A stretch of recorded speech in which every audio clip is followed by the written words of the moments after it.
ऐसा भी होता है।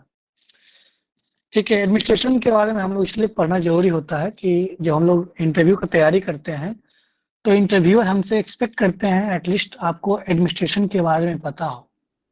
एडमिनिस्ट्रेशन कैसे चलता है, उसके कौन-कौन से पार्ट एंड पार्सल हैं, चाहे वो सेक्रेटरी लेवल पे जब हम देखते हैं सेक्रेटरीएट होता है, सचिवालय या आपका कमिश्नरी लेवल पे कमिश्नर होते हैं, उसको हम लोग उपमंडलीय बोलते हैं। डिस्ट्रिक्ट लेवल पे, सब डिवीजन लेवल पे, सब डिवीजन के बाद ब्लॉक लेवल पे, ब्लॉक के साथ अंचल भी होता है, उसको सर्कल ऑफिस बोलते हैं। ग्राम पंचायत लेवल पे एक हायरार्की है और उस हायरार्की में अलग-अलग मशीनरी होते हैं। कुछ पद के बारे में आप जानते हैं, कुछ पद के बारे में नहीं जानते हैं। लेकिन ये जो आप देखते हैं एक लोकतांत्रिक व्यवस्था में, एक लोकतांत्रिक देश में इतने बेहतर तरीके से प्रशासन चलता है, कहने का मतलब कि कितनी भी सरकारें सत्ता पलट जाए, हॉर्स ट्रेडिंग हो रहा हो, कितनी बड़ी क्राइम हो जाए, लेकिन जो व्यवस्थाएँ हैं वो अनुरूप वैसे ही चलती रहती है। तो कहीं न कहीं वो एक सिविल एडमिनिस्ट्रेशन, पुलिस एडमिनिस्ट्रेशन का एक बहुत अहम रोल होता है। वो सारा हायरार्की सेट है, सारी एडमिनिस्ट्रेटिव मशीनरी अपने अनुरूप काम करती है। उसमें अगर केओस होगा, जिस तरह से आप देखें कि बांग्लादेश हो, चाहे नेपाल हो, चाहे अदर आप साउथ अफ्रीका ये अफ्रीकन कंट्री में देख रहे हैं, घाना में है, बहुत सारे कंट्री में होता है क्या, थोड़ा-सा भी उथल-पुथल होता है तो सिविल एडमिनिस्ट्रेशन कोलैप्स कर जाता है और मिलिट्री एडमिनिस्ट्रेशन एक तरह से उस पे सुपरसीड कर जाती है। तो ये एक लोकतांत्रिक व्यवस्था का एक बेहतर स्ट्रक्चर है, एडमिनिस्ट्रेटिव स्ट्रक्चर है, ये खूबी है कि तरीके से चलता है प्रशासन।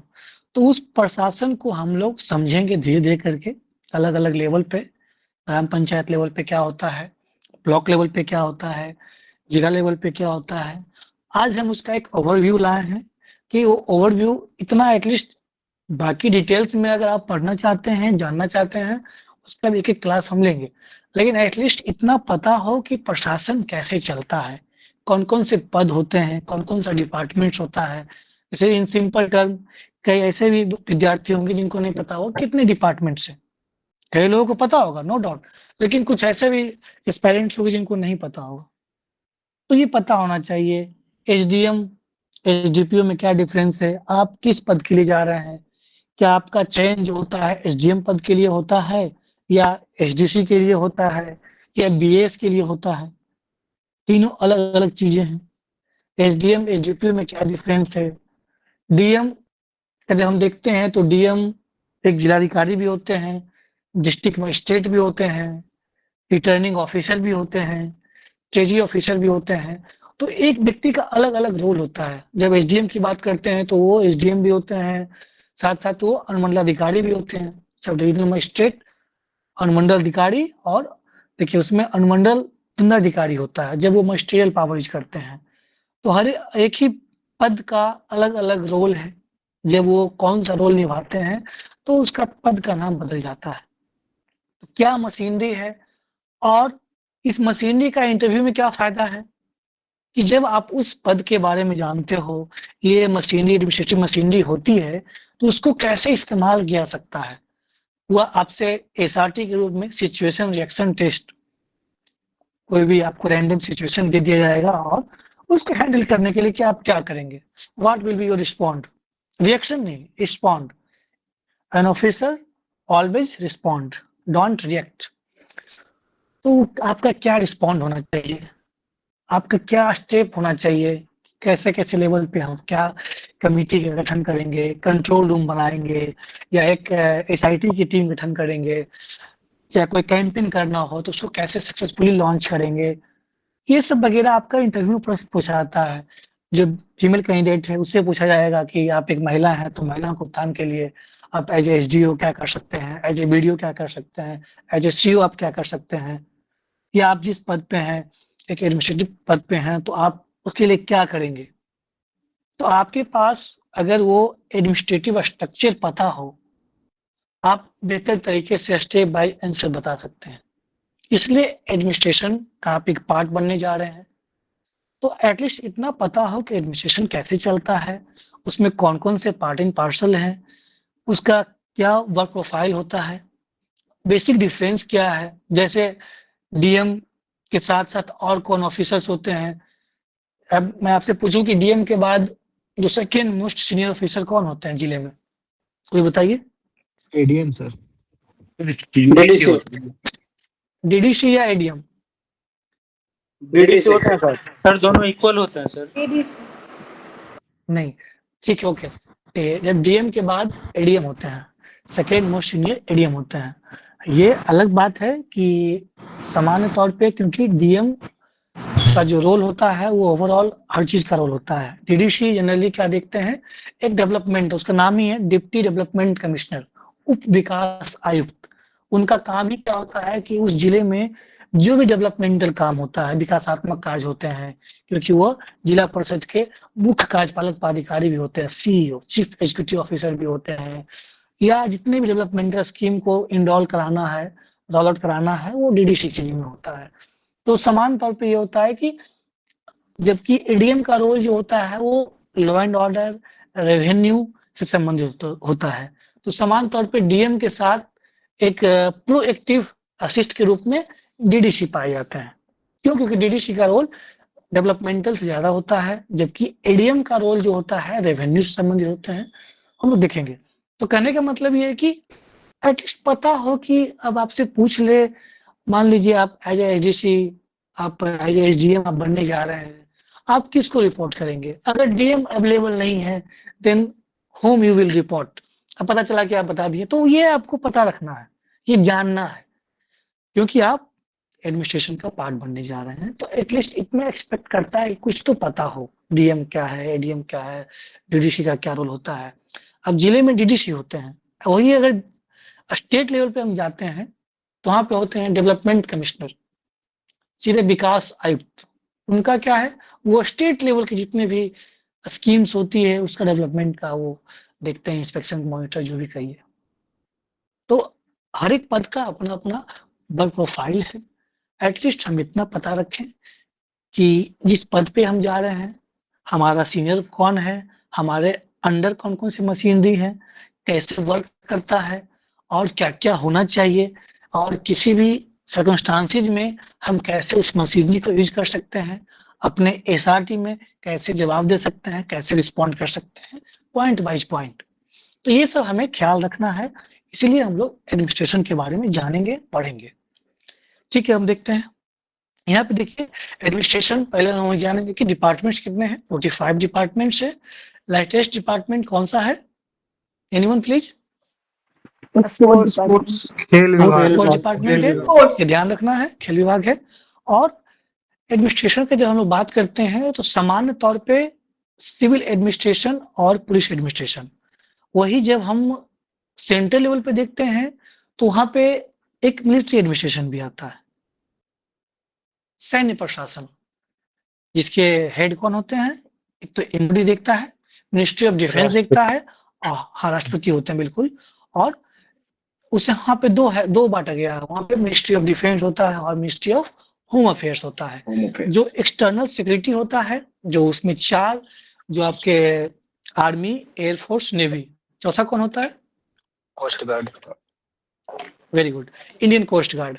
ये 4 जो हैं आपके एक्सटर्नल सिक्योरिटी की जिम्मेवारी देखते हैं। पहले 3 ही था, आर्मी, एयरफोर्स, नेवी, चौथा बनाया गया। कब बनाया गया? 1978 के आसपास। 8, वेरी गुड, 1978 में बनाया गया इंडियन कोस्ट गार्ड। इसलिए बनाया गया कि हमारा जो कोस्ट गार्ड है कितना लंबा है? 75 बढ़ गया, 11098 किलोमीटर। 11098, very good. तो अब इतना हमारा कोस्ट लाइन बढ़ गया है, दैट्स बाय ये पहले से ही प्रोजेक्शन था, दैट्स बाय एक अलग ही फोर्स बना दिया गया, इंडियन कोस्ट गार्ड। तो जब हम बात करते हैं सेंट्रल लेवल पे, तो वहां पे क्या होता है, सिविल एडमिनिस्ट्रेशन और मिलिट्री एडमिनिस्ट्रेशन। उसमें भी क्या है कि एक्सटर्नल सिक्योरिटी कौन देखेगा? जो समान तौर पे किसी भी तरह का अगर रेवेलियन हो गया, किसी तरीके का अगर वॉर हो गया, एक्सटर्नल एग्रेशन हो गया, तो हमारे जो 4 हैं वो देखते हैं। लेकिन इन जनरल जो हमारे मिनिस्ट्री ऑफ होम अफेयर्स के अंदर आते हैं, सीएपीएफ, पहले उसका नाम पैरामिलिट्री फोर्स हुआ करता था, अब उसका नाम रख दिया गया है CAPF, central arm police force.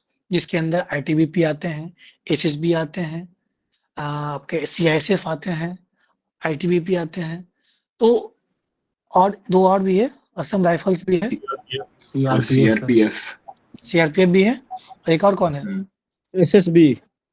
SSP है। हाँ, देखिए एक तो आपका असम राइफल्स, राष्ट्रीय राइफल्स, और ये बाकी आपका 5 एसएसबी, सीआईएसएफ, आईटीबीपी,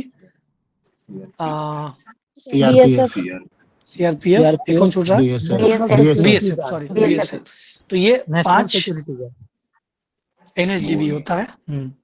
तो कहने का मतलब ये है कि लेकिन जो सीएपीएफ में रखा गया है ये 5 रखा गया है, SSB, CISF, ITBP, CRPF, BSF, ये इंटरनल सिक्योरिटी संभालते हैं। और लेकिन और एट द बॉर्डर यही होते हैं जब लेकिन मामला गंभीर हो जाता है तो जो कोर डिपार्टमेंट है आपका आर्मी, एयरफोर्स, नेवी, वो टैकल करते हैं। ये आपका सेंट्रल लेवल पे है। लेकिन जब हम बिहार में आते हैं, एक स्टेट का जो एडमिनिस्ट्रेशन होता है उसमें सिविल एडमिनिस्ट्रेशन और पुलिस एडमिनिस्ट्रेशन। सिविल में, अब सिविल में क्या, पुलिस को तो हम लोग जानते हैं, उसको हम लोग बहुत पढ़ेंगे, लेकिन उसका मेन क्या काम होता है? लॉ एनफोर्समेंट करना। उसको लॉ एंड ऑर्डर को कैसे बेहतर तरीके से हम लोग कंट्रोल करें, मैनेज करें। सिविल में इसको भी हम 2 तरीके से देख सकते हैं कि एक रेवेन्यू एडमिनिस्ट्रेशन या रेवेन्यू कलेक्शन जो कह लीजिए, जैसे डिपार्टमेंट ऑफ रजिस्ट्रेशन जो आपका जिसके अंदर आता है सब रजिस्ट्रार, जो बीपीएससी के माध्यम से नियुक्ति भी होती है। Department of land and reforms, LRC होता है, ये बहुत रेवेन्यू एंड लैंड रिफॉर्म्स ये डिपार्टमेंट है। और डिपार्टमेंट ऑफ फाइनेंस, उसमें भी, और डिपार्टमेंट ऑफ कमर्शियल टैक्स है, डिपार्टमेंट ऑफ ट्रांसपोर्ट है, माइंस एंड जियोलॉजी, जहां से गवर्नमेंट को रेवेन्यू आता है उसको हम लोग समान तौर पर रेवेन्यू एडमिनिस्ट्रेशन में रखते हैं। एडमिनिस्ट्रेशन गवर्नेंस में जो सबसे मूल डिपार्टमेंट, सबसे महत्वपूर्ण डिपार्टमेंट जो होता है, जीएडी होता है, जनरल एडमिनिस्ट्रेशन डिपार्टमेंट। इस डिपार्टमेंट का नाम ही है सामान्य प्रशासन विभाग। तो जो कोई काम अन्य विभाग से नहीं हो रहा है तो वो विभाग कौन सा होगा? फिर सामान्य प्रशासन विभाग देखेगी। और जो बीएस की जो आपका रिक्रूटमेंट होता है तो उसके जो विभाग होता है, बिहार एडमिनिस्ट्रेटिव सर्विस, इसके माध्यम से एसडीसी या एसडीएम आगे बनते हैं, वो जीएडी देखती है। होम डिपार्टमेंट भी होता है, कैबिनेट सेक्रेटरीट होता है, ये सब महत्वपूर्ण डिपार्टमेंट, और भी बहुत सारे डिपार्टमेंट है हम लोग पढ़ेंगे। तो कहने का मतलब समान तौर पे जब हम लोग सिविल में देखते हैं तो एक रेवेन्यू एडमिनिस्ट्रेशन होता है, और एडमिनिस्ट्रेशन एंड गवर्नेंस में जीएडी का बात कर सकते हैं, कैबिनेट सेक्रेटरीट का बात कर सकते हैं, होम डिपार्टमेंट का बात कर सकते हैं, जिनका काम है कि लॉ एंड ऑर्डर देखना है, एडमिनिस्ट्रेशन अच्छे तरीके से चल रहा है, रेगुलर बैठकें होती हैं, चाहे वो पर्व त्योहार हो या किसी तरीके का जुलूस निकलने वाला हो, किसी तरीके का कोई सेमिनार होने वाला हो, किसी भी तरह का कैंपेन होना हो। पुलिस में हम लोग क्या देखते हैं कि इसका काम है लॉ एनफोर्समेंट करना, लॉ एंड ऑर्डर संभालना, ट्रैफिक कंट्रोल करना, सिक्योरिटी देना, बहुत वगैरह बहुत सारा काम है। इसमें 2 तरीके से की जाती है, प्यूनिटिव और प्रिवेंटिव। प्रिवेंटिव क्या है? घटना घटने से पहले, कि उसके लिए हम लोग डिटरेंस कैसे करते हैं? पेट्रोलिंग की जाती है पुलिस के द्वारा। पेट्रोलिंग के अलावा फ्लैग मार्च किया जाता है। आप बताइए कोई लोग क्या क्या करते हैं? हम लोग प्रिवेंटिव एक्शन क्या क्या लेते हैं? आप क्या देखते हैं? आप भी जहाँ भी रह रहे हैं वहाँ प्रशासन चलता है, क्या देखते हैं बताइए? कोई एक बताएंगे, क्योस नहीं करना। हाँ, इंटरनेट शटडाउन। एनीवन मोर?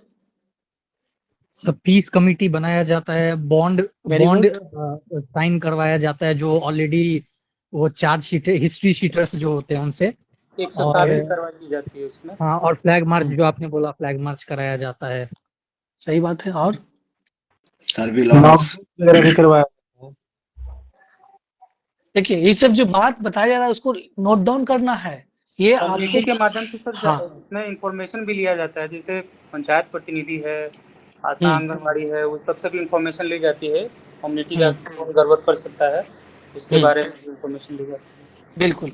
देखिए यही है कि प्रिवेंटिव एक्शन हम लोग क्या क्या लेते हैं, जैसे हम लोग चर्चा किया, चाहे पीस कमेटी हो, मोहल्ला कमेटी हो, इसके अलावा फ्लैग मार्च हो, बॉन्ड रन करवाते हैं। बॉन्ड रन के अलावा फिर आपका सर्वेलेंस होता है, या किसी तरीके का अगर उस क्षेत्र में जुलूस निकालने वाला हो तो हम लोग लाइसेंस इशू करते हैं, एसडीएम के माध्यम से लाइसेंस इशू किया जाता है और उसका सारा डिटेल्स रखा जाता है, कितने लाइसेंस इशू किए जा रहे हैं उसकी भी रिकॉर्ड रखी जाती है। जमा करवा लेते हैं हम लोग। हाँ, आर्म्स को भी जमा करवा लिया जाता है। तो बहुत तरीके के, और फ्लैग मार्च तो करते हैं। तो डिटरेंस हम लोग पैदा करते हैं कि जो भी अपराधी हैं, किस्म के लोग हैं, किसी भी तरह का अगर आप हरकतें करते हैं तो एडमिनिस्ट्रेशन पूरी तरह से चुस्त मुस्तैद है, आपके कड़ी कार्रवाई होगी। तो इस तरीके का प्रशासन मतलब प्रिवेंटिव एक्शन। प्यूनिटिव क्या है? जब घटना घट गई तो फिर क्या करना है, उसको पकड़ना है, उसे इंक्वायरी बैठेगी, उसको जेल में बंद किया जाएगा, 24 आवर्स के अंदर मजिस्ट्रेट के सामने प्रस्तुत किया जाएगा। किस तरह के क्राइम है उस पर डिपेंड करता है। अगर हीनस क्राइम है तो वारंट, उसका जो कस्टडी है और बढ़ाया जाएगा टाइम, रिक्वेस्ट करके मजिस्ट्रेट से। तो उसकी प्रक्रिया है, फिर बाकी ट्रायल चलेगा, उस पर डायरी लिखाएगा, चार्जशीट वगैरह वो प्रक्रिया है। तो ये पुलिस एडमिनिस्ट्रेशन का कुछ बोलना चाह रहे हैं कोई? तो ये प्रक्रिया है कि हम लोग preventive action, punitive action. Civil में रेवेन्यू का बात होता है। तो जब आपसे कोई पूछे कि एडमिनिस्ट्रेशन से आप क्या समझते हैं, तो डिफिनेशन क्या है बताइए, कोई डिफिनेशन क्या है? What do you mean by administration? So governing of a state or a territory in a better way is called administration. Better way, हाँ, बेहतर तरीके से शासन को चलाना, गवर्नमेंट को चलाना ही प्रशासन है। Very good. अब उसमें आप अगर देखें सामने वाले इंटरव्यूअर किस तरीके से बोल रहा है, मतलब वो और सुनना चाह रहे हैं, इतना बोल करके अगर उनको लग रहा है कुछ और सुनना चाह रहे हैं, तो आप बताइए कि समान तौर पे एडमिनिस्ट्रेशन 2 तरीके के होते हैं, civil administration, police administration. Civil में देखते हैं तो सर अगर उसको हम लोग सेग्रीगेट करें इन जनरल वे में तो रेवेन्यू और गवर्नेंस, एडमिनिस्ट्रेशन गवर्नेंस का बात कर सकते हैं। इसमें कुछ department of finance, department of commercial tax, department of registration. Police में आप बता सकते हैं मेनली क्या काम होता है, लॉ एनफोर्समेंट का काम होता है, लॉ एंड ऑर्डर संभालना होता है, ट्रैफिक कंट्रोल करना होता है, provide security to VIP people. बाकी प्रिवेंटिव और प्यूनिटिव इतना आपको बोलने का दिया ही नहीं जाएगा, लेकिन फिर भी अगर आपको पता है तो आप उससे कितना भी तरीके से वो इंक्वायरी करे, वो छेड़े, लेकिन आप अच्छी तरीके से कंफर्टेबल रहेंगे। तो प्रशासन क्या है, प्रशासन कितने प्रकार होते हैं, और सेंट्रल लेवल पे क्या है सिविल, उसमें भी हमने बताया कि मिनिस्ट्री ऑफ डिफेंस और मिनिस्ट्री ऑफ होम अफेयर्स दोनों अलग अलग चीजें हैं, ध्यान रखेंगे। जो असम राइफल्स है वो 1835 में ही बना था, उसमें उसका एक यही अपवाद है कि Assam rifles operational control, administrative control उसमें अलग अलग है। ये है कि जो ऑपरेशनल कंट्रोल है वो मिनिस्ट्री ऑफ डिफेंस करती है। कहने का मतलब कि अगर कोई कार्रवाई करना होता है, जनरली नॉर्थ ईस्ट में है, स्टेट्स में है, तो जो भी कार्रवाई करनी होती है वो मिनिस्ट्री ऑफ डिफेंस के ऑर्डर पे काम होता है। लेकिन administrative control ministry of home affairs के अंदर आता है। जो सैलरी वर्क्स जो असम राइफल्स के ऑफिसर्स को, कर्मी को मिलता है, वो मिनिस्ट्री ऑफ होम अफेयर्स के माध्यम से मिलता है। ये दोनों अलग अलग चीजें हैं, एडमिनिस्ट्रेटिव कंट्रोल, ऑपरेशनल कंट्रोल। ये सब समझना है। अभी से देखिए, आप जब जानेंगे ना तो आप कॉन्फिडेंट रहेंगे। ठीक है, चलिए आगे बढ़ते हैं हम लोग। तो ये हम लोग समझ गए, ये बेसिक टर्म है, इस पे हम लोग पहले ही बताया। स्टेट क्या है पता होना चाहिए आपको, स्टेट कितने प्रकार, स्टेट का 4 कंडीशन होता है, वो कंडीशन कौन कौन है। गवर्नमेंट क्या है, विधायिका, कार्यपालिका, न्यायपालिका, लेजिस्लेटिव, एग्जीक्यूटिव, जुडिशरी। जब ये तीनों मिलते हैं, the collective form of legislative, executive, judiciary is called government. उसी में है governance, the way to govern, किस तरीके से आप चलाते हैं गवर्नेंस को, गवर्नमेंट को। तो ये बेसिक टर्म है, लेकिन आपको ध्यान रखना है, हमने इस पे क्लास लिया है, इसलिए मैं थोड़ा सा इसको तेजी से निकल रहा हूँ। एडमिनिस्ट्रेशन पता होना चाहिए, अभी हम चर्चा किए कि बेहतर ढंग से शासन का संचालन ही एडमिनिस्ट्रेशन कहलाता है। गुड गवर्नेंस, इसको भी ध्यान रखेंगे। ये सिंपल टर्म है, पूछ लिया शासन प्रशासन में क्या डिफरेंस है, गवर्नमेंट को आप कैसे डिफाइन करेंगे, स्टेट को कैसे डिफाइन करेंगे। गुड गवर्नेंस सबसे पहले वर्ल्ड हम बैंक। लोगों का क्लास नहीं हुआ है सर इस पे पहले। अच्छा ठीक है, हम लोग इस पे ले लेंगे, अभी मैं इस पे अलग से क्लास ले लेंगे। हम लोग बेसिक टर्म जब आएंगे ना, बेसिक जनरल टर्म, उस पर हम लोग क्लास ले लेंगे। तो गुड गवर्नेंस हम अच्छे से बताएंगे इस पे। तो गुड गवर्नेंस क्या है, rule of law, transparency, independent judiciary, ये बेसिक कंडीशन है। 1992 में वर्ल्ड बैंक ने पहली बार ये बताया था कि जनता के अपेक्षाओं, to meet the expectation of people, कैसे गवर्न कर रहे हैं कि जो कि जनता की अपेक्षाओं को, उम्मीदों को, आशाओं को उस पे खरे उतरे। उसको गुड गवर्नेंस उसमें ही ध्यान रखा गया था कि कौन कौन सा अकाउंटेबिलिटी हो, रिस्पॉन्सिबिलिटी हो, ट्रांसपेरेंसी हो, रूल ऑफ लॉ हो, इंडिपेंडेंट जुडिशरी हो, ये सब कंडीशन लोग बताएंगे, अच्छे से पढ़ेंगे। अभी हम लोग थोड़ा सा एडमिनिस्ट्रेशन का हायरार्की हम लोग देखेंगे। देखिए बिहार में सुशासन के लिए क्या क्या हो रहा है। देखिए इसमें कुछ नहीं है, ज्यादा कुछ बहुत ज्यादा बात नहीं। देखिए स्टेट के हम लोग 4 कंडीशन होता है, हम लोग जानते हैं। एक निश्चित जनसंख्या हो, एक निश्चित भूभाग हो, एक सरकार हो और साथ साथ सॉवरेनिटी हो। ये 4 कंडीशन है सरकार के बारे में, इसको जान के रखना है। स्टेट के बारे में कि स्टेट किसे कहते हैं, तो किसी समाज या समुदाय की राजनीतिक संरचना, जिसके 4 मेन कंडीशन होना चाहिए। एक निश्चित जनसंख्या हो। अब बिहार क्या है? बिहार एक स्टेट, अगर हम लोग अकॉर्डिंग टू पॉलिटिकल साइंस पढ़ते हैं तो बिहार एक स्टेट नहीं है। बिहार के पास अपनी सॉवरेनिटी नहीं है, संप्रभुता नहीं है। तो ये हम लोग पढ़ते भी हैं पॉलिटिकल साइंस में, हम लोग पढ़ते हैं तो गवर्नमेंट गवर्नेंस हमने देख ही लिया। अब देखिए स्मार्ट गवर्नेंस, जो गवर्नेंस की बात करते हैं तो उसमें स्मार्ट गवर्नेंस की बात होती है, तो स्मार्ट का फुल फॉर्म नहीं होता है। Simple, moral, accountable, reliable, transparent. जब से आपसे पूछा जाए कि स्मार्ट गवर्नेंस से क्या समझते हैं, स्मार्ट गवर्नेंस और मोबाइल गवर्नेंस या ई गवर्नेंस, ये तीनों अलग अलग चीजें हैं। तीनों के बारे में आपको पता हो। स्मार्ट का जब बात हो रहा है तो उसमें क्या क्या होना चाहिए? सिंपल हो, साथ साथ उसमें मोरल भी हो, नैतिकता भी हो, अकाउंटेबल भी हो, साथ भरोसेमंद भी हो। तभी तो जनता भरोसा कर पाएगा, तभी तो सारी स्कीम इम्प्लीमेंट हो पाएगी। और ट्रांसपेरेंट तो सबसे महत्वपूर्ण काम है। ई गवर्नेंस, जब हम लोग आईटी का यूज करते हैं, इंफॉर्मेशन टेक्नोलॉजी, आईसीटी, जब हम लोग आईसीटी का यूज कर देते हैं, इंफॉर्मेशन एंड कम्युनिकेशन टेक्नोलॉजी, तो हम लोग उसको क्या जनरली ई गवर्नेंस। अब उसमें बहुत सारा पोर्टल है। बताइए पोर्टल का नाम बताइए। आप लोग तो सुनते रहे, उमंग पोर्टल है, sorry sparrow portal sir Bhavya portal है, सिटीजन ऐप है, हाँ बिल्कुल बहुत सारा है।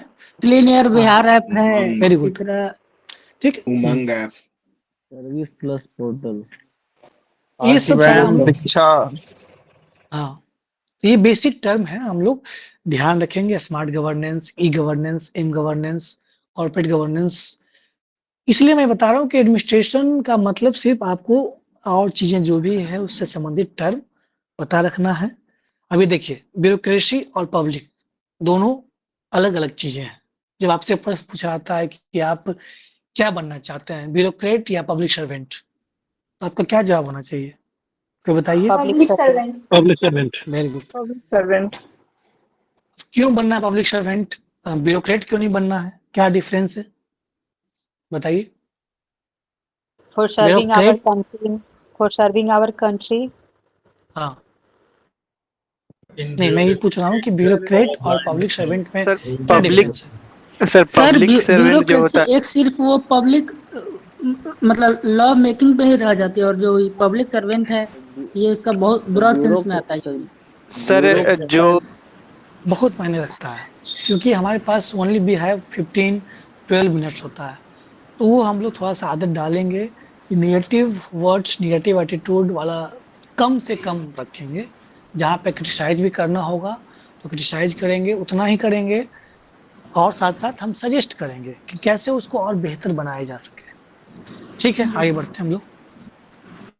सर इसमें ऐसा कह सकते हैं कि ब्यूरोक्रेसी जो है वो शासन चलाने का एक इंस्टीट्यूशन है, और पब्लिक सर्वेंट वो है जो उसके अंदर काम करता है।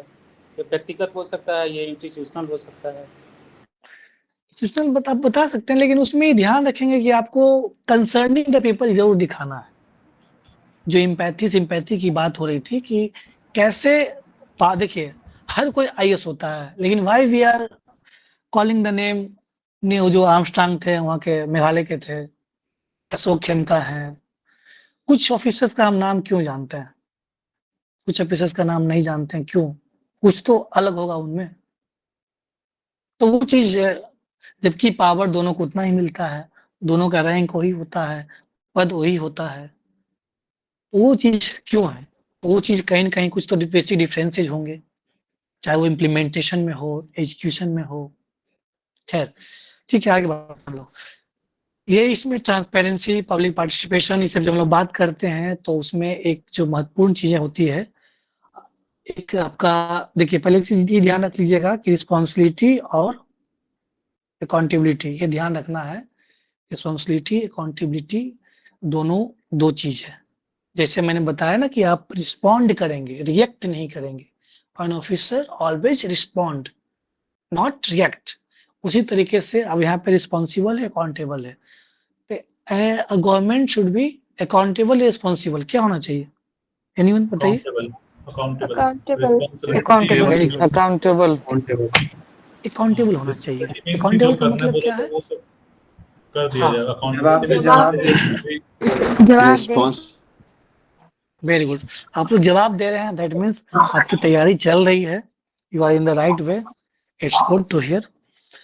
हाँ, तो अकाउंटेबल का मतलब वही लीगल जो रिस्पॉन्सिबिलिटी है, लीगल बाइंडिंग होता है, जबकि रिस्पॉन्सिबिलिटी में ऐसा नहीं है कि वो लीगल बाइंडिंग नहीं है। जैसे हम लोग पढ़ते हैं ना DPSP, fundamental rights, fundamental right कहीं ना कहीं वो लीगल बाइंडिंग है, जबकि जो डीपीएसपी है उस पर माने ना माने ये सरकार का, गवर्नमेंट का ये डिस्कशन है। उसी तरीके से है, तो गवर्नमेंट शुड बी अकाउंटेबल। उसी तरीके से सिटीजन चार्टर एक्ट जो होता है, जो हमारा प्रत्येक संस्था को, प्रत्येक गवर्नमेंट को ये करना, डीपीएसपी हाँ, गवर्नमेंट की रिस्पांसिबिलिटी और फंडामेंटल राइट गवर्नमेंट की अकाउंटेबिलिटी है। हाँ, और उसमें एक दो चीजें होती हैं, सिटीजन चार्टर और एक होता है राइट टू सर्विस। तो सिटीजन चार्टर में है कि गवर्नमेंट का ये होता है कि कोई भी संस्था है, वो संस्था ये सारा बता के रखेगी, अपने नोटिस बोर्ड पे चिपका के रखेगी कि मैं इतने दिनों में सेवा देता हूँ और मेरे पास ये सुविधाएं हैं। लेकिन उसमें ऐसा कोई लीगल बाउंडेशन नहीं है कि नहीं आपको ये चीज करना है। जबकि राइट टू सर्विस में क्या होता है कि देयर इज ए लीगल बाउंडेशन। जैसे हम लोग पढ़ते हैं ना आरटीपीएस, जिला में आप ट्रेनिंग करते हैं, काम करते हैं, उसके बाद ही डिपार्टमेंट बुलाया जाता है। तो उसमें अंडर सेक्रेटरी, डिप्टी सेक्रेटरी, जैसे जैसे आपका, क्योंकि जब 4-5 साल आप काम कर लेते हैं तो आपका प्रमोशन हो जाता है, तो आप अंडर सेक्रेटरी के रूप में काम करते हैं। Thank you sir. एसओ तक जो होता है ये आपका बीएसएससी के माध्यम से रिक्रूटमेंट होता है, कि उनका रिक्रूटमेंट बीएसएससी करती है, Bihar staff selection commission, junior clerk, LDC, UDC, ASO. SO का कोई रिक्रूटमेंट नहीं होता है, एसओ ही प्रमोशन होता है, तो एसओ बनते हैं। ये हायरार्की है सिविल एडमिनिस्ट्रेशन का। जब हम लोग पुलिस में आते हैं, डिस्ट्रिक्ट में क्या पोजीशन रहता है स्टार्टिंग में?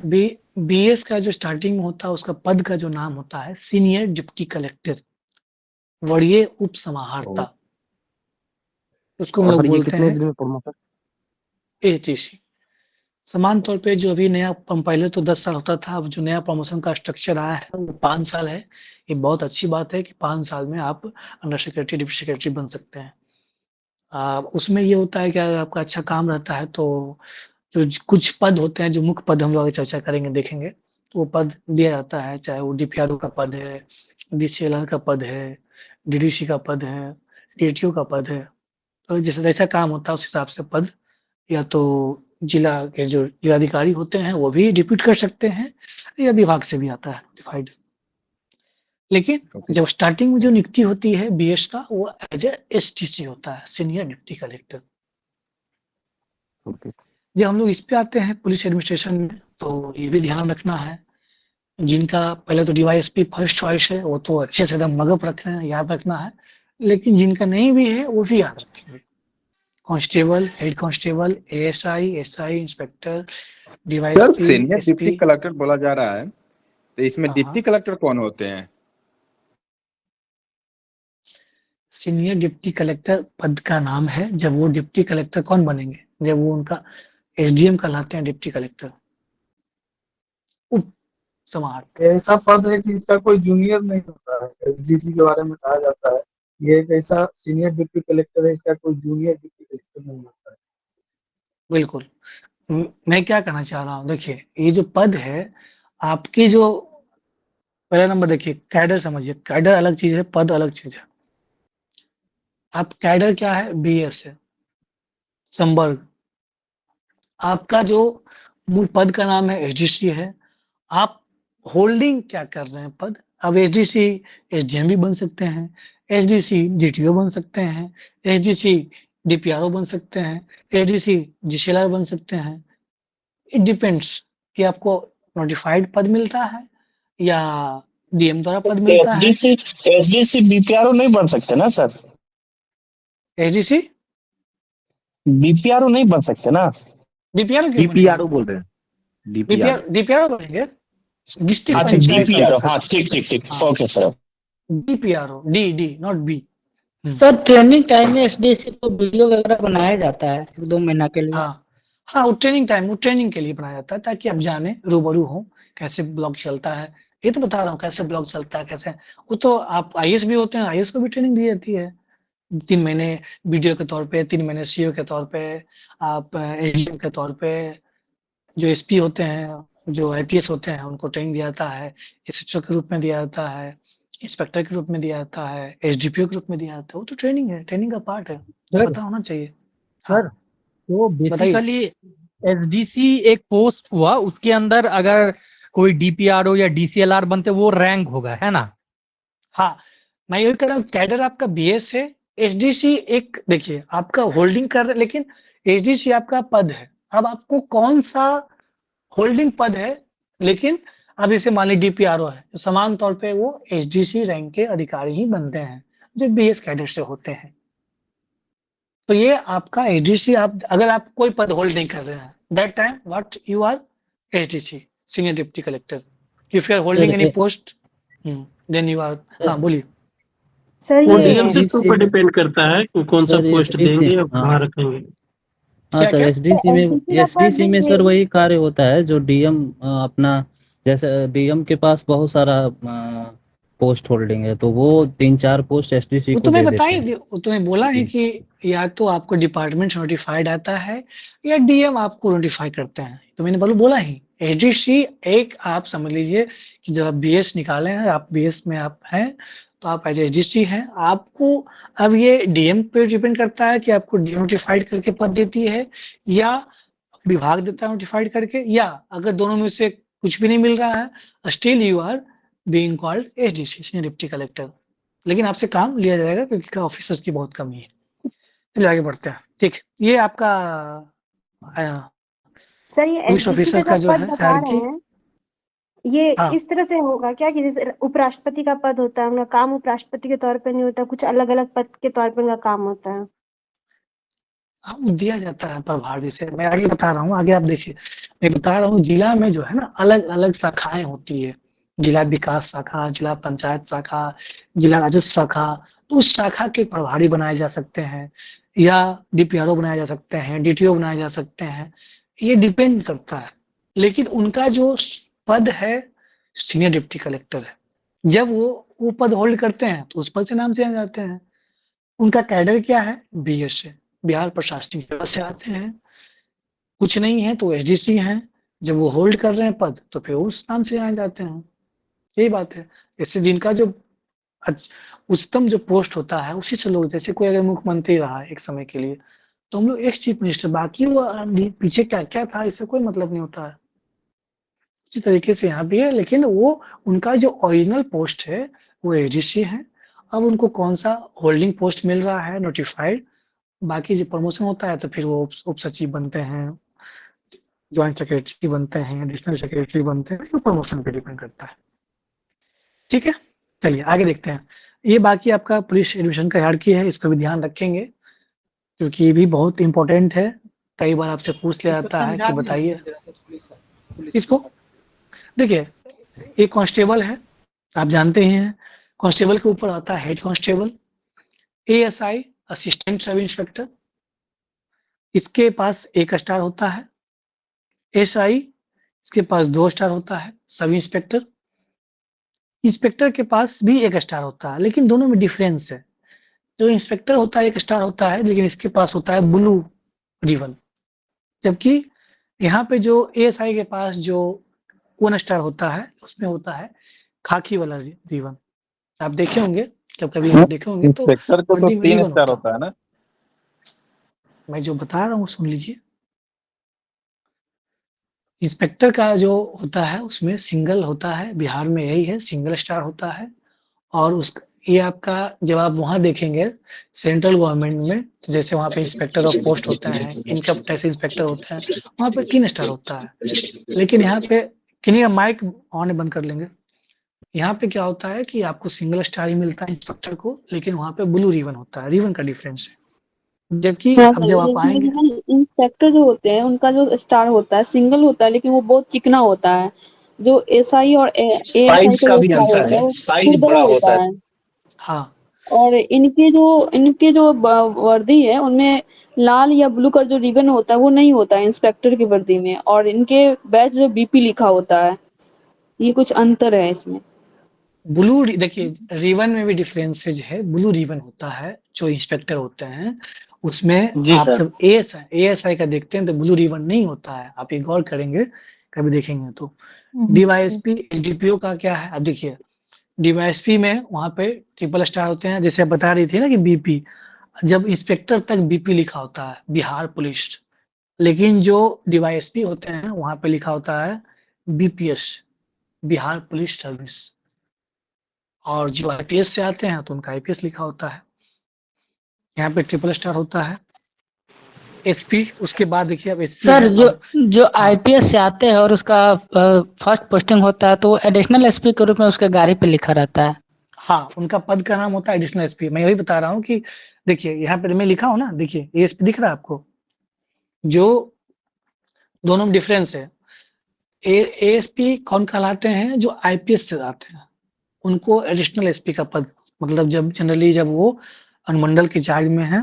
ऐसे तो पद का नाम क्या होता है, जब आप अनुमंडल के पुलिस एडमिनिस्ट्रेशन के जब हेड होते हैं उस पद का नाम है एसडीपीओ। लेकिन उनकी रैंक जो होती है एडिशनल एसपी की रैंक होती है। और बिहार सरकार जो बीपीएस बिहार पुलिस सर्विस होते हैं उनकी रैंक क्या होती है, तो उनकी रैंक डीवाईएसपी होती है। ये डिफरेंस है। उसके क्या लिखा होगा, बिहार पुलिस सर्विस। आईपीएस में क्या लिखा होगा, इंडियन पुलिस सर्विस। लेकिन what they are holding the post SDPO, sub divisional police officer. Rank क्या है उनका, एडिशनल एसपी है, इनका रैंक डीवाईएसपी है। उनका बीपीएस लिखा हुआ है, इनका आईपीएस लिखा हुआ है। ये इतना आप धीरे धीरे आप सीख जाएंगे, तो इसको ध्यान रखना है। एसपी एसएसपी, जहां बड़ा जिला है वहां एसएसपी होता है, जहां छोटा जिला है वहां पे एसपी ही होता है। जैसे पटना का देखेंगे, पटना में एसएसपी भी होते हैं, एसपी भी होते हैं, एसपी में भी अलग अलग एसपी होते हैं। सिटी एसपी, ग्रामीण एसपी, आपका मध्य, उसमें Patna Patna central, Patna east, Patna west, traffic SP. तो जैसा जिला जैसा उसके अकॉर्डिंग अलग अलग बैफरकेट किया गया है। एसपी के बाद आपके एसएसपी, तो एसएसपी एसपी इसी में रहेंगे, बस उनको बना दिया जाता है ताकि अच्छे तरीके से एडमिनिस्टर हो पाए। डीआईजी होते हैं, डीआईजी के बाद आईजीपी, आईजीपी के बाद डीजीपी। डीजीपी में भी अलग अलग होते हैं। सर डीआईजी के बाद आईजी फिर एडीजीपी होता है ना। एडिशनल डिस्ट्रिक्ट, हाँ एडीजीपी कह सकते हैं, आईडीजीपी। लेकिन जनरली जो है डीजीपी में वही अलग अलग उसमें भी होता है, होम्स होता है, लॉ एंड ऑर्डर होता है, और डीजीपी तो एक ही एडीजी होता है। नहीं सर, सिर्फ एडीजी बोला जाए उससे। हाँ एडीजी, मतलब ऐसे तो पूरा है एडीजीपी ही, लेकिन बोला जाता है एडीजी ही। सर जैसे उसमें डीवाईएसपी जैसे उसमें और देखिए आईजीपी पूरा नाम आईजीपी ही है, इंस्पेक्टर जनरल ऑफ पुलिस। लेकिन हम लोग आमतौर पे आईजी ही कहते हैं, लेकिन अगर पूरा उसका नाम है IGP, inspector general of police. बताइए, कुछ बोल रहे थे कोई? सर डीवाईएसपी और एसडीपीओ में डिफरेंस क्या है सर, वो समझ नहीं आया अच्छे से। ओके देखिए, एसडीपीओ क्या है, जैसे एक तरफ आपका सिविल एडमिनिस्ट्रेशन का हेड एसडीएम कहलाता है या एसडीओ कहते हैं, सिविल एडमिनिस्ट्रेशन का जो हेड होता है। और पुलिस एडमिनिस्ट्रेशन का जो हेड होता है उसको हम लोग बोलते हैं एसडीपीओ। समान तौर पे जैसे जिले में डीएम होते हैं और एसपी होते हैं, उसी तरीके से अनुमंडल में एसडीएम होते हैं और एसडीपी होते हैं। SDM sub divisional magistrate, SDPO sub divisional police officer. अब एसडीपीओ एक पद है। अब जब बिहार पुलिस सर्विस से आएंगे पदाधिकारी तो उसका रैंक जो होता है डीवाईएसपी का रैंक होता है। उनका रैंक क्या होता है? डीवाईएसपी। और उसके जो बैच पे लिखा होता है बिहार पुलिस सर्विस। लेकिन जो आईपीएस से, क्योंकि आईपीएस वाले भी एसडीपीओ के चार्ज में रहते हैं 1 साल 6 महीना, तो उनका जो रैंक होता है वो एडिशनल एसपी का होता है। क्लियर है? लेकिन उसके बैच पे लिखा होता है इंडियन पुलिस सर्विस। लेकिन what they are holding the post SDPO, that means the whole and soul of police administration at sub division level. Clear है? सर जैसे उसमें समझाए थे कि एसडीओ बनता है, रैंक हुआ, और एसडीएम बन जाए या डीपीआरओ बन जाए, डीटीओ बन जाए, वो उसका मतलब पोजीशन पे भी है। SDC not SDM. Sorry SDC दोनों अलग चीजें हैं। हाँ, और उसी तरीके से आप ये बता रहे कि डीवाईएसपी भी वही इक्विवेलेंट रैंक है एसडीओ एसडीसी जैसा ही, और वो एसडीपीओ पोजीशन पे भी जा सकता है ना? हाँ, क्योंकि एसडीपीओ जो देखिए, अब बिहार में कितने अनुमंडल हैं? ओनली 101। आप सपोज करिए कि 101 ही बनेंगे एसडीपीओ, सब तो नहीं बनेंगे। तो क्या 101 ही डीवाईएसपी है बिहार में? नहीं, बहुत ज्यादा है। बट अगर वो एसडीपीओ नहीं तो क्या है? वो डीवाईएसपी है। अब वो डीवाईएसपी क्या हो सकते हैं? डीवाईएसपी ट्रैफिक हो सकते हैं, डीवाईएसपी हेडक्वार्टर हो सकते हैं, डीवाईएसपी साइबर हो सकते हैं, डीवाईएसपी लाइन हो सकते हैं, पुलिस लाइन, है ना? अब उसी तरीके से रैंक एक ही है सर, लेकिन बस पदस्थापन में अंतर हो जाता है। हाँ, लेकिन जब आप एसडीपीओ बनते हैं तो आपको समझ लीजिए कि फुल फ्लेज, जैसे कि आपको एसडीएम होता है उस तरीके से एसडीपीओ हो गया। तो ठीक है, क्लियर है? बड़ा हो। हाँ सर, हो गया, थैंक यू। डीवाईएसपी से बड़ा होगा ना एसडीपीओ। डीवाईएसपी से मतलब वो पद बड़ा हो गया। जैसे कि अब एक एसडीसी ही होल्ड कर रहा है एसडीएम का पद, अनुमंडल है। और इसके पास अनुमंडल का बस एक शाखा है डीएसपी के पास। बिल्कुल, तो वो पद बड़ा है, रैंक सर, तो इन लोगों को ये अब कोई सीनियर है, जूनियर है, डिपेंड कर रहा है। सर दोनों का रैंक सेम रहेगा। इन लोगों का सर दोनों को पावर अलग अलग लग रहा है। हेलो, हाँ बताइए क्या बोल रहे हैं? इन लोगों को सर दोनों को अलग अलग लग रहा है। जैसे एसपी है तो एसपी के नीचे डीएसपी होगा। अगर उसी डीएसपी में से किसी को एसडी सब डिवीजन का चार्ज मिल जाता है तो उसको एसडीपीओ बोलने लगते हैं। लेकिन किसी डीएसपी को वहीं पे जैसे कि जिले में ट्रैफिक का काम मिल गया तो वो डीएसपी ट्रैफिक हो जाएगा, नाम बदल जाता है बस। मैं तो वही बताइए, ये लोग अलग अलग समझ रहे हैं। एसडीए सब डिवीजन में अगर भेज दिया उसको तो वो एसडीपीओ हो गया, बट अगर मान लीजिए ट्रैफिक में भेज दिया तो डीएसपी ट्रैफिक हो गया। हाँ, उसका नाम डीवाईएसपी ट्रैफिक है। एसपी के नीचे सारे डीएसपी हैं, रैंक उसको सेम कौन रहेगा, सा चार्ज मिलता है उस पर डिपेंड करता है। देखिए, जो पद होल्ड करेंगे उस पद के अकॉर्डिंग उनका पावर हो जाएगा, प्रोफाइल हो जाएगा। अब डिवाइस अगर मान लीजिए उनको एसडीपीओ का पद नहीं मिला, एज ए एसडीपीओ वर्क नहीं करे, मतलब थोड़ी उनका रैंक नीचे हो जाएगा, तो डिवाइस पे तो रहेंगे ना। अब वो डिवाइस पे कौन सा काम कर रहे हैं? अब ट्रैफिक का काम कर रहे हैं कि वो साइबर का काम कर रहे हैं, ये डिपेंड करती है एसपी पे। एसपी कौन सा काम देती है उनको, या विभाग कौन सा काम देती है। क्लियर है? आगे बढ़ते हैं हम लोग, ठीक है? क्लियर है? सर एक क्वेश्चन था। बताइए। जो बोल रहे हैं उसमें लेवल दिया हुआ है, रेंज, जोन, इसका क्या मतलब है? हाँ मैं बताऊंगा। हाँ बताइए, कुछ पूछना कोई और? सर रेंज जोन, ये बोलिए। सर आपने जैसे बताया कि जब डीएम या कोई डिपार्टमेंट एसडीसी को जब नियुक्त नहीं करती है या कोई डिपार्टमेंटल वर्क नहीं देती है तो वो एसडीसी के रूप में ही रहता है। तो सर उस समय एसडीसी का काम क्या होता है, वो क्या करती है? जैसे देखिए, अगर वो मैंने क्या उसमें कुछ भी करना है, फाइल वगैरह या नहीं कुछ है तो जिला घूमने शाखा के हेड रहेंगे, कुछ ना कुछ उनको काम ऐसा थोड़ी बैठा के रखेगी डीएम। ट्रेजरी ऑफिसर तक भी बना देते हैं उनको, कुछ भी बना सकते हैं, डिपेंड करता है डीएम पे। तो काम मैं बोला कि अगर उनको कोई पद नहीं मिला, still they are in the rank of SDC, ये बात है। ठीक है, थैंक यू। ठीक है, ये देख लीजिए, इसमें ये ध्यान रखना है। समझाना। हाँ, रेंज जो देखिए, जिस तरीके से हम लोग पढ़ते हैं ना सामान्य प्रशासन में, ब्लॉक, अनुमंडल के बाद डिस्ट्रिक्ट के बाद कमिश्नरी, उसी तरीके से वहां भी होता है। पुलिस का अलग अलग रेंज है, रेंज लेवल पे जो होते हैं आईजी बैठते हैं। क्या इनका माइक ऑन है, ऑफ बताइए। कीजिए। अब ना रेंज और जोन एक ही हो गया है सर। क्लियर, रेंज पे आईजी बैठते हैं, ठीक है। रेंज और जोन सर एक ही हो गया है, पहले ये अंतर था, अब एक ही हो गया है। अच्छा, एक ही हो गया है। तो जनरली जो रेंज का मतलब जिस तरह से हम लोग के जो समान रेंज में डीआईजी बैठते थे पहले सर, और जोन में आईजी बैठते थे, तो अब एक ही हो गया है, डीआईजी भी हो सकते हैं, आईजी भी हो सकते हैं। अच्छा, तो सिंपल समझिए कि एक आपका एडमिनिस्ट्रेटिव हायरार्की बनाया गया है, जैसे समान प्रशासन में कमिश्नरी का है, डिस्ट्रिक्ट का है, उसी तरीके से यहाँ बनाया गया था। रेंज में डीआईजी था और जोन में आईजी थे। हाँ, तो जैसे कि अब मुंगेर रेंज है, गोपालगंज ये आपका सारण रेंज है, तो सारण रेंज में जैसे कि आपका आता है सारण, सिवान, गोपालगंज आता है।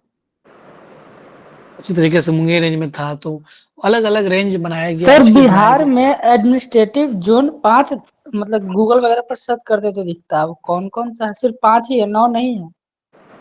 नहीं देखिए, एडमिनिस्ट्रेटिव अब मैं इसमें आप डिफरेंस समझिए कि हम बात कर रहे हैं किसका, या जो सामान्य सिविल एडमिनिस्ट्रेशन उसका बात कर रहे हैं कि पुलिस एडमिनिस्ट्रेशन का बात कर रहे हैं, इस पर डिपेंड करता है। अब किसका पूछना चाह रहे हैं? पुलिस एडमिनिस्ट्रेशन का हो सकता है कि जोन 5 ही हो, लेकिन जब हम लोग सामान्य प्रशासन का जो सिविल एडमिनिस्ट्रेशन का बात करते हैं तो उसमें कितने हैं? 9 कमिश्नरी है, ठीक है। ये देख लीजिए, इसको ये भी ध्यान रखना है। जोन को समाप्त कर गया है 2020 में ना, जोन को समाप्त कर दिया गया है। हाँ तो ठीक है, इसको ध्यान रखेंगे, जोन समाप्त कर दिया गया तो आप रेंज ही जानेंगे। ये देख लीजिए, ये हायरार्की आपका है, बीडीओ, एसडीओ, डीएम, तो अलग अलग रैंक होते हैं अलग अलग पद पे। अब ये देख लीजिए, सेक्रेटरी, एडिशनल चीफ सेक्रेटरी और चीफ सेक्रेटरी। चीफ सेक्रेटरी क्या होता है? जो आप समझ लीजिए कि सीएम के जो पैरेलल होते हैं, बॉस ऑफ ऑल डिपार्टमेंट्स, कुल 45 डिपार्टमेंट्स के सेक्रेटरी हैं, उसके भी boss, that is chief secretary. अभी कौन है?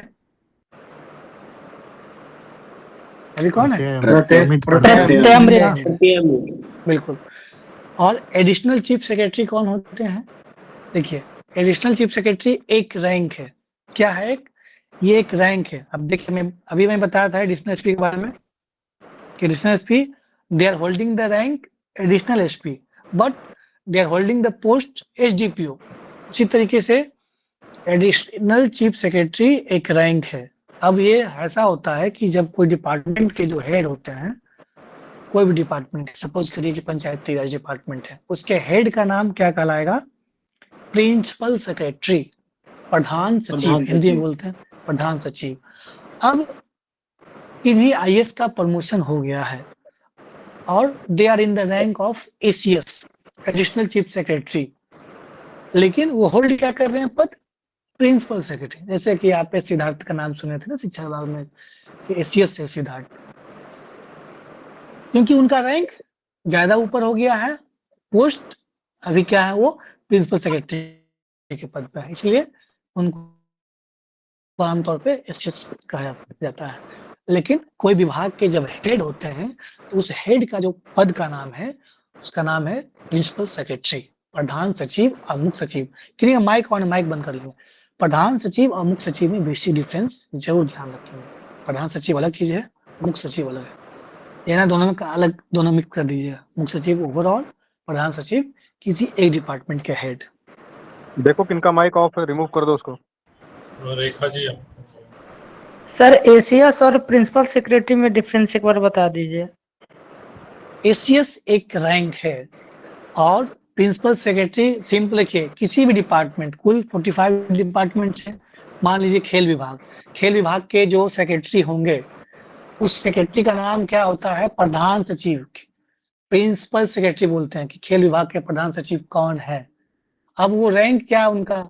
अब वो सेक्रेटरी रैंक के भी, सेक्रेटरी रैंक के पदाधिकारी को भी हम लोग प्रिंसिपल सेक्रेटरी बना सकते हैं, सरकार बनाती है, या एसीएस रैंक के पदाधिकारी को भी प्रिंसिपल सेक्रेटरी बना सकती है। ये डिपेंड करता है गवर्नमेंट का। अब देखिए, यहाँ देखिए जो मैंने अभी दिखाया था, ये देखिए है ना, यहाँ पे सेक्रेटरी जो है इसके ऊपर एसीएस भी बोल सकते हैं, तब चीफ सेक्रेटरी। अब सेक्रेटरी रैंक का है, सेक्रेटरी से ऊपर होता है एसीएस, एडिशनल चीफ सेक्रेटरी। अब ऐसा कोई ये भी नहीं कि एसीएस ही बनेगा प्रिंसिपल सेक्रेटरी, सेक्रेटरी भी बन सकता है प्रिंसिपल सेक्रेटरी। अभी हमारे पीआरडी के जो प्रिंसिपल सेक्रेटरी हैं पंचायती डिपार्टमेंट के, उनका रैंक अभी सेक्रेटरी रैंक है वो, और लेकिन वो होल्ड क्या कर रहे हैं पद, प्रिंसिपल सेक्रेटरी का, प्रधान सचिव। प्रधान सचिव एक पद है, किसी भी विभाग के हेड को हम लोग बोलते हैं प्रधान सचिव। जैसे कि हमने अभी बताया ना कि प्रत्येक जितने भी विभाग हैं उसके हेड का पद का नाम क्या है, मुख्य सचिव।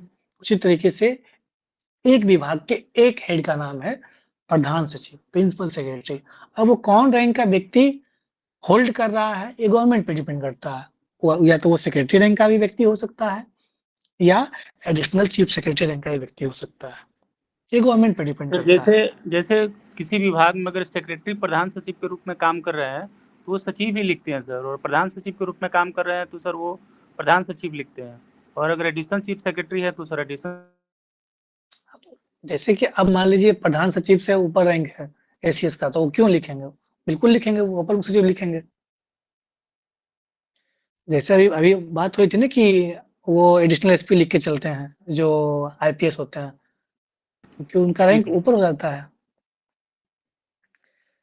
ठीक है, तो ये ध्यान रखेंगे चीफ सेक्रेटरी और एडिशनल चीफ सेक्रेटरी में क्या डिफरेंस है। सेक्रेटरी, उसके अलावा डिविजनल कमिश्नर होते हैं, डीएम होते हैं, एसडीओ होते हैं, वीडियो होते हैं, अलग अलग लेवल पे। डिपार्टमेंट कितना है, 45, division 9, district 38, sub division 101, 534 block, ग्राम पंचायत कितना है, 8,000 समथिंग तो कहा जाता है, लेकिन अभी 8,053 ही बिहार सरकार नोटिफाई कर रही है अभी तक।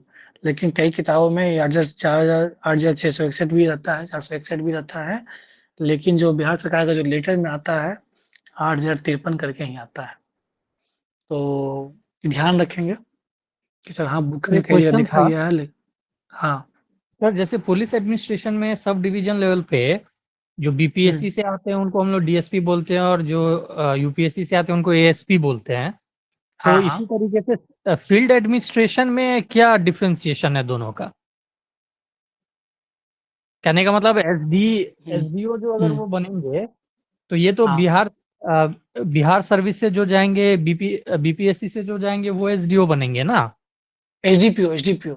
हाँ नहीं फील्ड एडमिनिस्ट्रेशन में अभी जो आप पढ़ा रहे हो, हाँ सर, मतलब वही फील्ड सिविल में फील्ड एडमिनिस्ट्रेशन जो है, तो इसमें जो यूपीएससी से आएंगे वो क्या बनेंगे, मतलब उनका इनिशियल पोस्टिंग क्या होता है? सुनिए, आइए, जो यूपीएससी से जो आईएएस बन के आएंगे उसका बात कर रहे हैं आप? एडीएम नहीं, आईएएस का बात कर रहे हैं ना? हाँ, आईएएस से जो बन के आएंगे सुनिए, क्या पोस्ट होगा? ऐसे समझिए कि जैसे 101 अनुमंडल है ना, तो 101 अनुमंडल में एसडीएम एसडीओ, सुनिए, उसमें ऐसे बांटा गया है कि 33% जो सेंट्रल गवर्नमेंट ऑफिसर आएंगे आईएएस उनको दिया जाएगा, 67% रखा जाएगा बिहार सरकार के लिए रिजर्व। तो जब स्टार्टिंग में पहले तो बीडीओ के चार्ज में रहते हैं और ट्रेनिंग के तौर पे, लेकिन उनको जो पद दिया जाता है तो वो एसडीएम बनते हैं। ठीक है, क्या बनते हैं? एसडीएम। 6 महीना के लिए, 1 साल के लिए। जैसे अभी आप देखे थे ना, जो रैंक 1 थे बाढ़ के एसडीएम थे, नाम क्या शुभम कुमार। तो अभी उनका जब ट्रेनिंग कंप्लीट हो गई तो वो बाढ़ के एसडीएम के रूप में भागलपुर के म्युनिसिपल कमिश्नर बन चुके हैं वो। अभी वो भागलपुर के क्या बने हैं? Municipal commissioner. हाँ, म्युनिसिपल कमिश्नर बने हैं। हाँ, म्युनिसिपल कमिश्नर बने हैं, और वो बने हैं प्रदीप कुमार, बने हैं डीडीसी बने हैं। प्रदीप कुमार भी इससे पहले जो वो भी आईएएस हैं, तो वो भी पहले एसडीएम थे, पटना में थे, दानापुर के एसडीओ थे। हाँ, अब देखिए, मैं वही बताया था कि एसडीओ और एसडीएम दोनों एक ही व्यक्ति होते हैं, दोनों का कार्य डिफरेंस अलग अलग हो जाता है, वर्क प्रोफाइल। ठीक है, जब वो डेवलपमेंट वर्क करता है तो एसडीओ कहलाता है, और जब मजिस्ट्रेट का कार्य करता है तब एसडीएम कहलाता है। हाँ, जब वो डेवलपमेंटल कार्य करेंगे, कोई योजना को इम्प्लीमेंट करा रहे हैं, इंस्पेक्शन कर रहे हैं, तो वो एसडीओ के रूप में है। एसडीएम क्या हो गया? लॉ एंड ऑर्डर देख रहे हैं, एसडीएम कोर्ट चल रहा है, फैसला सुना रहे हैं, कर्फ्यू लगा रहे हैं, लाइसेंस इशू कर रहे हैं, जहाँ पे मिनिस्ट्रियल पावर दैट मीन्स भारतीय न्याय संहिता, भारतीय नागरिक सुरक्षा संहिता, उस सेक्शंस का यूज कर रहे हैं मिनिस्ट्रियल पावर, तो एसडीएम है। लेकिन एक ही व्यक्ति एसडीएम होता है। अब एसडीएम ज्यादा बड़ा हो जाता है, इसलिए आमतौर पर लोग एसडीएम ही बोलते हैं। पहले एसडीओ, अब एसडीओ नहीं बोलता लोग, एसडीएम ही बोलता है, क्योंकि एसडीओ से बड़ा चीज है, साथ साथ इसमें डीएम भी लगा हुआ होता है तो अच्छा लगता है, तो लोग एसडीएम ही बोलते हैं। एसडीओ बहुत कम ही बोलते हैं।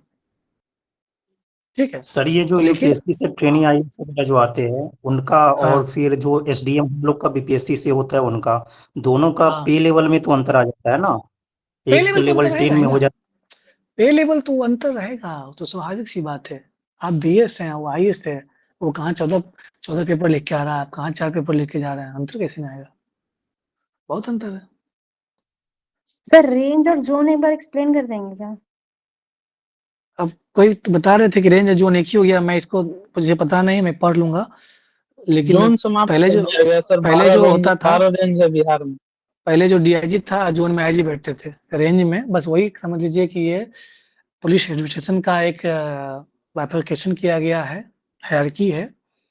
जैसे कमिश्नरी होता है हम लोग के स्तर पे, जिला होता है, उसी तरीके से पुलिस एडमिनिस्ट्रेशन में रखा गया है कि रेंज, जहाँ पे डीआईजी बैठते थे पहले, अभी जैसे कोई बता रहे हैं कि आईजी बैठते हैं, मैं पूरी तरह से क्लियर नहीं हूँ, लेकिन रेंज पे क्लियर था कि पहले डीआईजी बैठते थे, जोन पे आईजी बैठते थे। अभी ये कह रहे हैं समाप्त हो गया है, तो ये समाप्त वाला मुझे पता नहीं है, मैं इसे देख लूंगा। यस सर, एक जोन को 12 खत्म पुलिस कर रेंज दिया है गया है, बिहार में रेंज की सर। संख्या 12 है अभी। ओके ओके ओके, ठीक है, ये देख लीजिए, यही है आपका हायरार्की। सर एक बार CORON, वो सब हम लोग बताएंगे वीडियो। ब्लॉक, जब हम लोग पढ़ेंगे ना, ब्लॉक एडमिनिस्ट्रेशन का क्लास लेंगे ना, हम लोग बताएंगे उसमें। ये सब देखिए ध्यान रखना है, सेक्रेटरीट और बीच में आते हैं कमिश्नरी का, उसके बाद collectorate, sub division, block, panchayat में, इसको हम लोग पूरा बात करेंगे कि कौन कौन कर्मी होता है। हम लोग ग्राम पंचायत का क्लास लेंगे, ग्राम panchayat administration, block administration, district administration, तीनों का अलग अलग क्लास होगा, और उसके बाद सेक्रेटरीट में क्या कैसे चलता है, इतना आपको ध्यान रखना है, चारों क्लास। अभी फिलहाल देखिए एक ओवरव्यू ये है कि जो पीएसबी होता है, मिनी कलेक्ट्रेट है, जिस तरीके से कलेक्ट्रेट में डीएम बैठते हैं, डीएम के साथ साथ जितने भी जिला स्तरीय पदाधिकारी होते हैं, डिस्ट्रिक्ट लेवल ऑफिसर्स, चाहे वो डीपीआरओ हो, चाहे वो एनडीसी हो, डीटीओ हो, जिला विकास शाखा प्रभारी हो, आपके जिला पूर्ति पदाधिकारी डीएसओ हो, डिप्टी इलेक्शन ऑफिसर हो, जितने भी पदाधिकारी होते हैं, उसी तरीके से ये माननीय मुख्यमंत्री जी का प्रोजेक्ट था कि एक पंचायत लेवल पे भी ये प्रोजेक्ट, उसको हम लोग पीएसबी का नाम जानते हैं, पंचायत सरकार भवन, मिनी कलेक्ट्रेट और ग्राम पंचायत, वहाँ पे भी जितने भी कर्मी हो अलग अलग डिपार्टमेंट्स के, चाहे वो पंचायत सचिव एज ए नोडल काम करते हैं, पंचायत सेक्रेटरी उस बिल्डिंग के रख रखाव की जिम्मेवारी और ओवरऑल नोडल पंचायत सचिव होते हैं। बाकी जितने भी कर्मी हैं, राजस्व कर्मचारी हैं, किसान सलाहकार होते हैं, कचहरी सचिव होते हैं, आवास सहायक होते हैं, पीआरएस होते हैं, टोला सेवक होते हैं, लेखापाल होते हैं, सब लोग डिटेल्स से पढ़ेंगे क्या क्या काम है। तो ये सारे कर्मी वहाँ होते हैं, इसलिए कि पहले ब्लॉक जाना पड़ता था, अनुमंडल जाना पड़ता था, अपना ब्लॉक जाना पड़े, वो सारा काम पंचायत सरकार भवन में ही हो, वहीं पे कर्मी बैठेंगे और वहीं पे अलग अलग डिपार्टमेंट से, मान लीजिए कचहरी सचिव हैं तो न्याय सुनाएंगे, फैसला सुनाएंगे, न्याय मित्र रहेंगे, सरपंच रहेंगे, आवास सहायक है, किन्हीं को आवास चाहिए तो वहाँ पे अपना बायोमेट्रिक करेंगे और उनका नाम जाएगा। किसान सलाहकार, एग्रीकल्चर से संबंधित कोई भी जानकारी चाहिए, विकास मित्र होते हैं, जहाँ पे अनुसूचित जाति जनजाति क्षेत्रों में विकास मित्र होते हैं, विकास के लिए अलग से ही विकास मित्र का डिप्यूटेशन किया गया है, नियुक्ति की गई है, तो अलग अलग वहाँ पे है तो हैं कर्मी। बाकी हम बहुत डिटेल से पढ़ेंगे। ब्लॉक में भी देखिए यहाँ पे राजस्व ग्राम, ये हम लोग गांव के, जैसे कि राजस्व ग्राम होता है, ग्राम के नीचे भी होता है कि 2 तरह के गांव हुआ करते थे, चिरागी बेचिरागी, जहाँ पे लाइट जलता था उसको चिरागी कहा जाता था, चिराग मतलब दिया, और उसके बाद ग्राम panchayat, block, sub division, district. BDO और सीओ का जैसे आप बात कर रहे थे ना, बीडीओ सीओ का देखिए दोनों का अलग अलग, जैसे हम लोग डीएम और डीडीसी, कि डीएम तो एक तरह से ओवरऑल सब कुछ होते हैं, लेकिन डीडीसी का काम क्या होता है कि डेवलपमेंटल काम देखते हैं। कोई भी डेवलपमेंटल काम होता है, किसी प्रकार का विकासात्मक कार्य करना है, उसको इम्प्लीमेंट कराना है, उसको एग्जीक्यूट कराना है, कोई कैंपेन चलाना है, तो डीडीसी देखते हैं। एडीएम का काम क्या होता है? डीडीसी और एडीएम, और एडीएम का काम होता है law and order, land revenue. Main इनका काम होता है लैंड रेवेन्यू का, किसी तरह का जमाबंदी टूटना है, किसी तरीके का अगर कोई शिकायत है, उसका लैंड रेवेन्यू का कोड चलता है, उसी तर्ज पे यहाँ पे रखा गया है प्रखंड और अंचल के वीडियो का काम क्या होगा। जो देखिए काम तो कुछ जो काम होते हैं जैसे लॉ एंड ऑर्डर संभालना, सेंसस, इलेक्शन, डिजास्टर, फेस्टिवल्स में ड्यूटी लगना, या एक्सीडेंटल किसी का हो गया, ये सारा काम तो सभी पदाधिकारी और बाकी वीडियो तो एक्टिव रोल में रहते हैं। इसके अलावा काम का फिर भी अलग अलग डिस्ट्रीब्यूशन किया गया है कि वीडियो का काम जो होता है डेवलपमेंटल काम होता है, कि जो भी डेवलपमेंटल का काम है, जो भी गवर्नमेंट की स्कीम से उसको रोल आउट करवाना है, धरातल पे लाना है। जबकि अंचल के जो सीईओ होते हैं उनका काम क्या होता है कि लैंड डिस्प्यूट, लैंड रेवेन्यू, कहाँ से कितना आया, जमाबंदी हुआ कि नहीं हुआ, जमाबंदी के साथ साथ उसमें माफी हुआ कि नहीं हुआ, किन्हीं का अगर रैयत में नाम गड़बड़ी है तो परिमार्जन हुआ कि नहीं हुआ, या किन्हीं कहीं पे सरकारी बिल्डिंग बनना है तो जमीन मिला कि नहीं मिला, नहीं मिला तो उसको किस प्रकार का जमीन है, तो ये सारा काम सीईओ देखते हैं। वीडियो काम क्या होता है कि जो भी गवर्नमेंट का स्कीम से, चाहे वो आवास है, स्वच्छता है, पंचायत में, तो ये सारा काम वीडियो देखते हैं।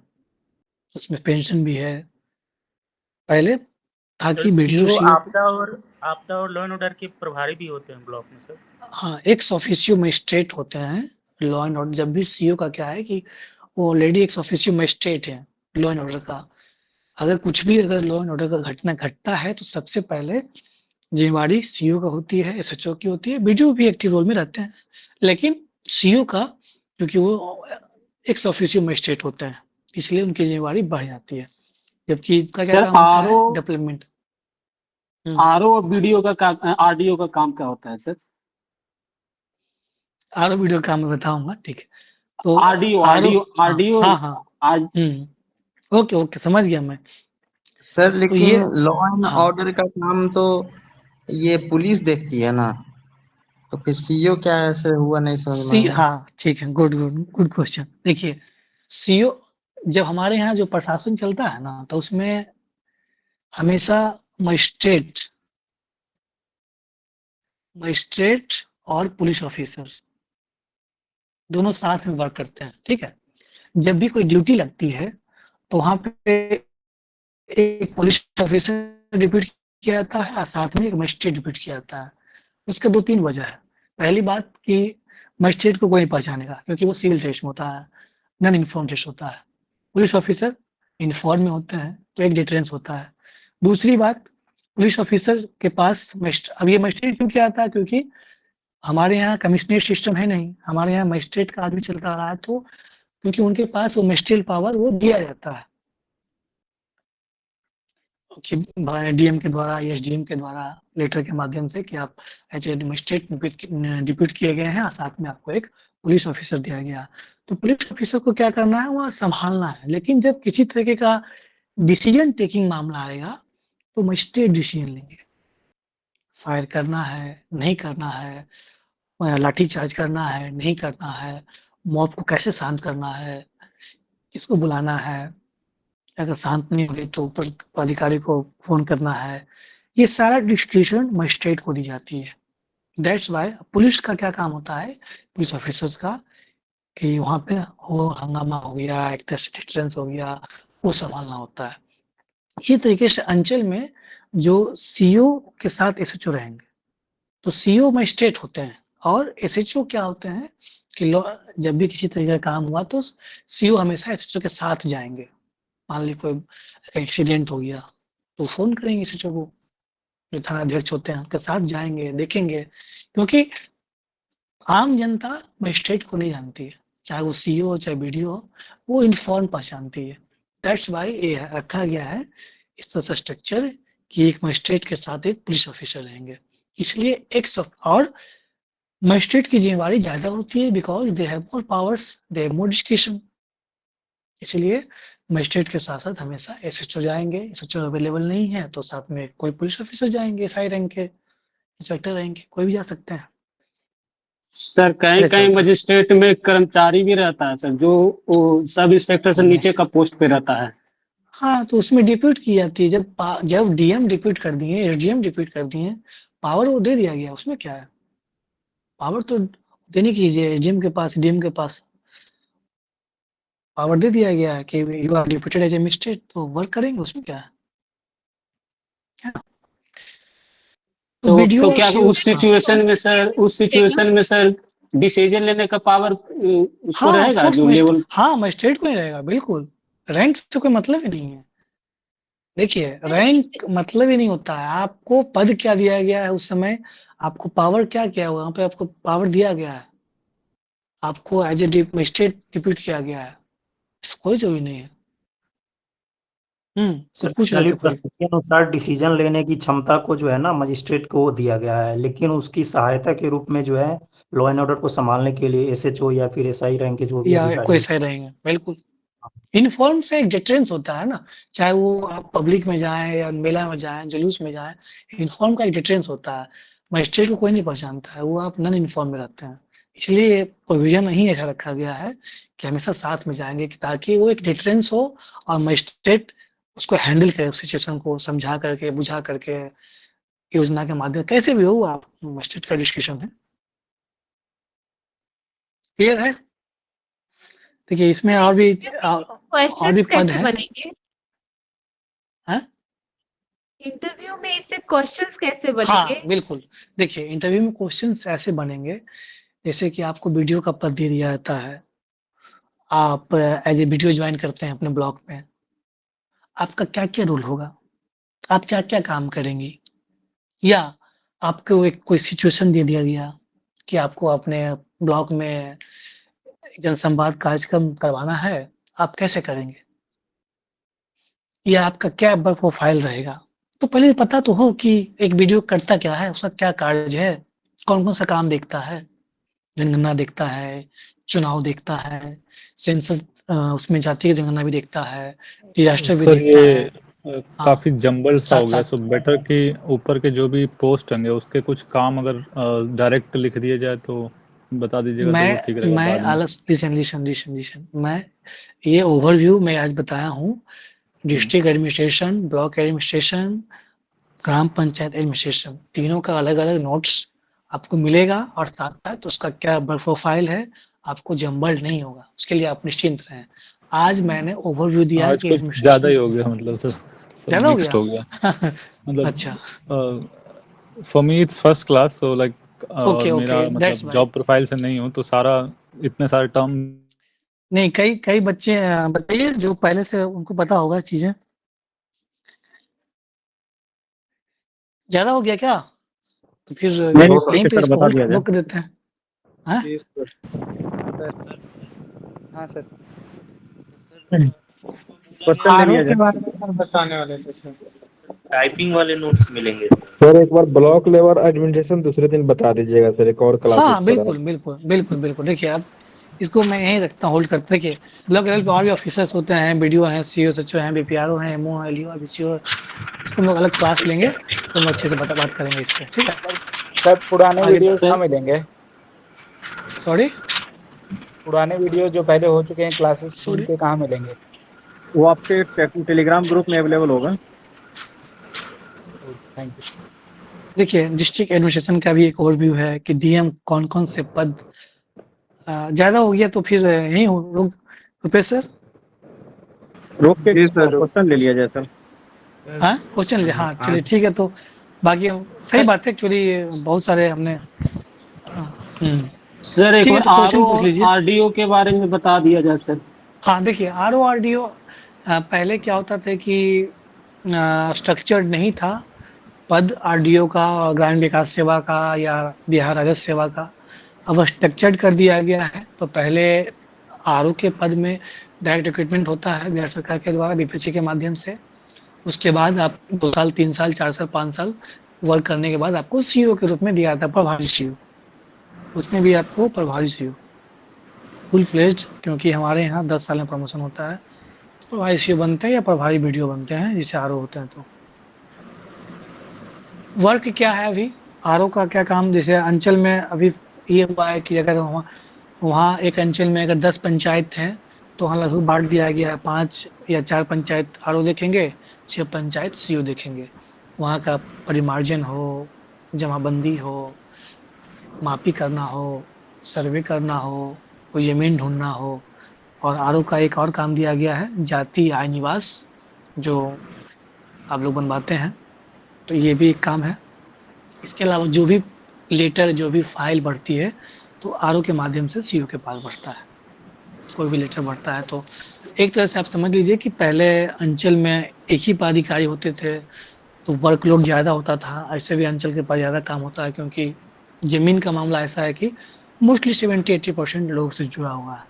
इसलिए सीईओ को असिस्ट करने के लिए एक आरओ रैंक पदाधिकारी को नियुक्त किया गया है, और उसका काम यही है कि एक तो बांट दिया गया है कुछ काम भी, कि आप 4 मोजा 4 आप हल्का आप संभालिए, 6 हम संभालेंगे। साथ-साथ जो भी काम है, परिमार्जन, लैंड, आपका मापी करना हो, ये सर्वे करना हो, सारा काम, तो उसमें दोनों की भागीदारी होती है। बाकी लॉ एंड ऑर्डर, अगर सीईओ अवेलेबल नहीं है तो लॉ एंड ऑर्डर आरओ ही देखेंगे, या किसी तरीके का आपदा हो गया तो आरओ देखेंगे। एक तरह से दोनों मिल करके काम करते हैं। इसी प्रकार से वीडियो में भी किया गया है कि एक आरडीओ को, पहले था कि आरडीओ ही वीडियो बनते थे, अब रखा गया कि प्रत्येक ब्लॉक में वीडियो के साथ-साथ एक आरडीओ भी रहेंगे। इसलिए रहेंगे कि वीडियो का थोड़ा-सा काम, जब इलेक्शन का काम होता है, सेंसस का काम होता है, या जहाँ ज़्यादा पंचायत के ब्लॉक हैं, तो वहाँ पे आरडीओ असिस्ट करने के रूप में रहेंगे, चाहे वो आवास का काम हो, या पेंशन का काम हो, या स्वच्छता का काम हो। तो कुल मिलाकर के यहाँ पे तो वर्क का सेग्रीगेशन नहीं किया गया है प्रखंड में, लेकिन अंचल में आरओ सीईओ का मोटा-मोटी वर्क का सेग्रीगेशन है। अभी आरडीओ को अलग से वर्क सेग्रीगेशन नहीं किया है, अभी फिलहाल यही है कि जो काम वीडियो के माध्यम से दिया जाएगा, या किसी तरह का असिस्ट का करना हो, चाहे वो स्वच्छता से हो, पेंशन से हो, आवास से हो, या नहीं जो भी काम हो, लॉ एंड ऑर्डर का हो, जनगणना का हो, तो उसमें वो एक्टिव रोल निभाएंगे। फिलहाल एज ए असिस्ट करते हैं आरडीओ, एक स्पेसिफिक सेग्रीगेशन वर्क का नहीं दिया गया।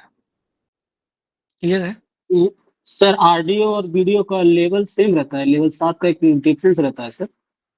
देखिए, स्टार्टिंग में अगर कोई वीडियो 2 साल 3 साल वर्किंग है तो वो भी लेवल 7 ही रहेंगे, क्योंकि हमारे यहाँ 10 साल पे प्रमोशन का स्ट्रक्चर्ड है अभी तक।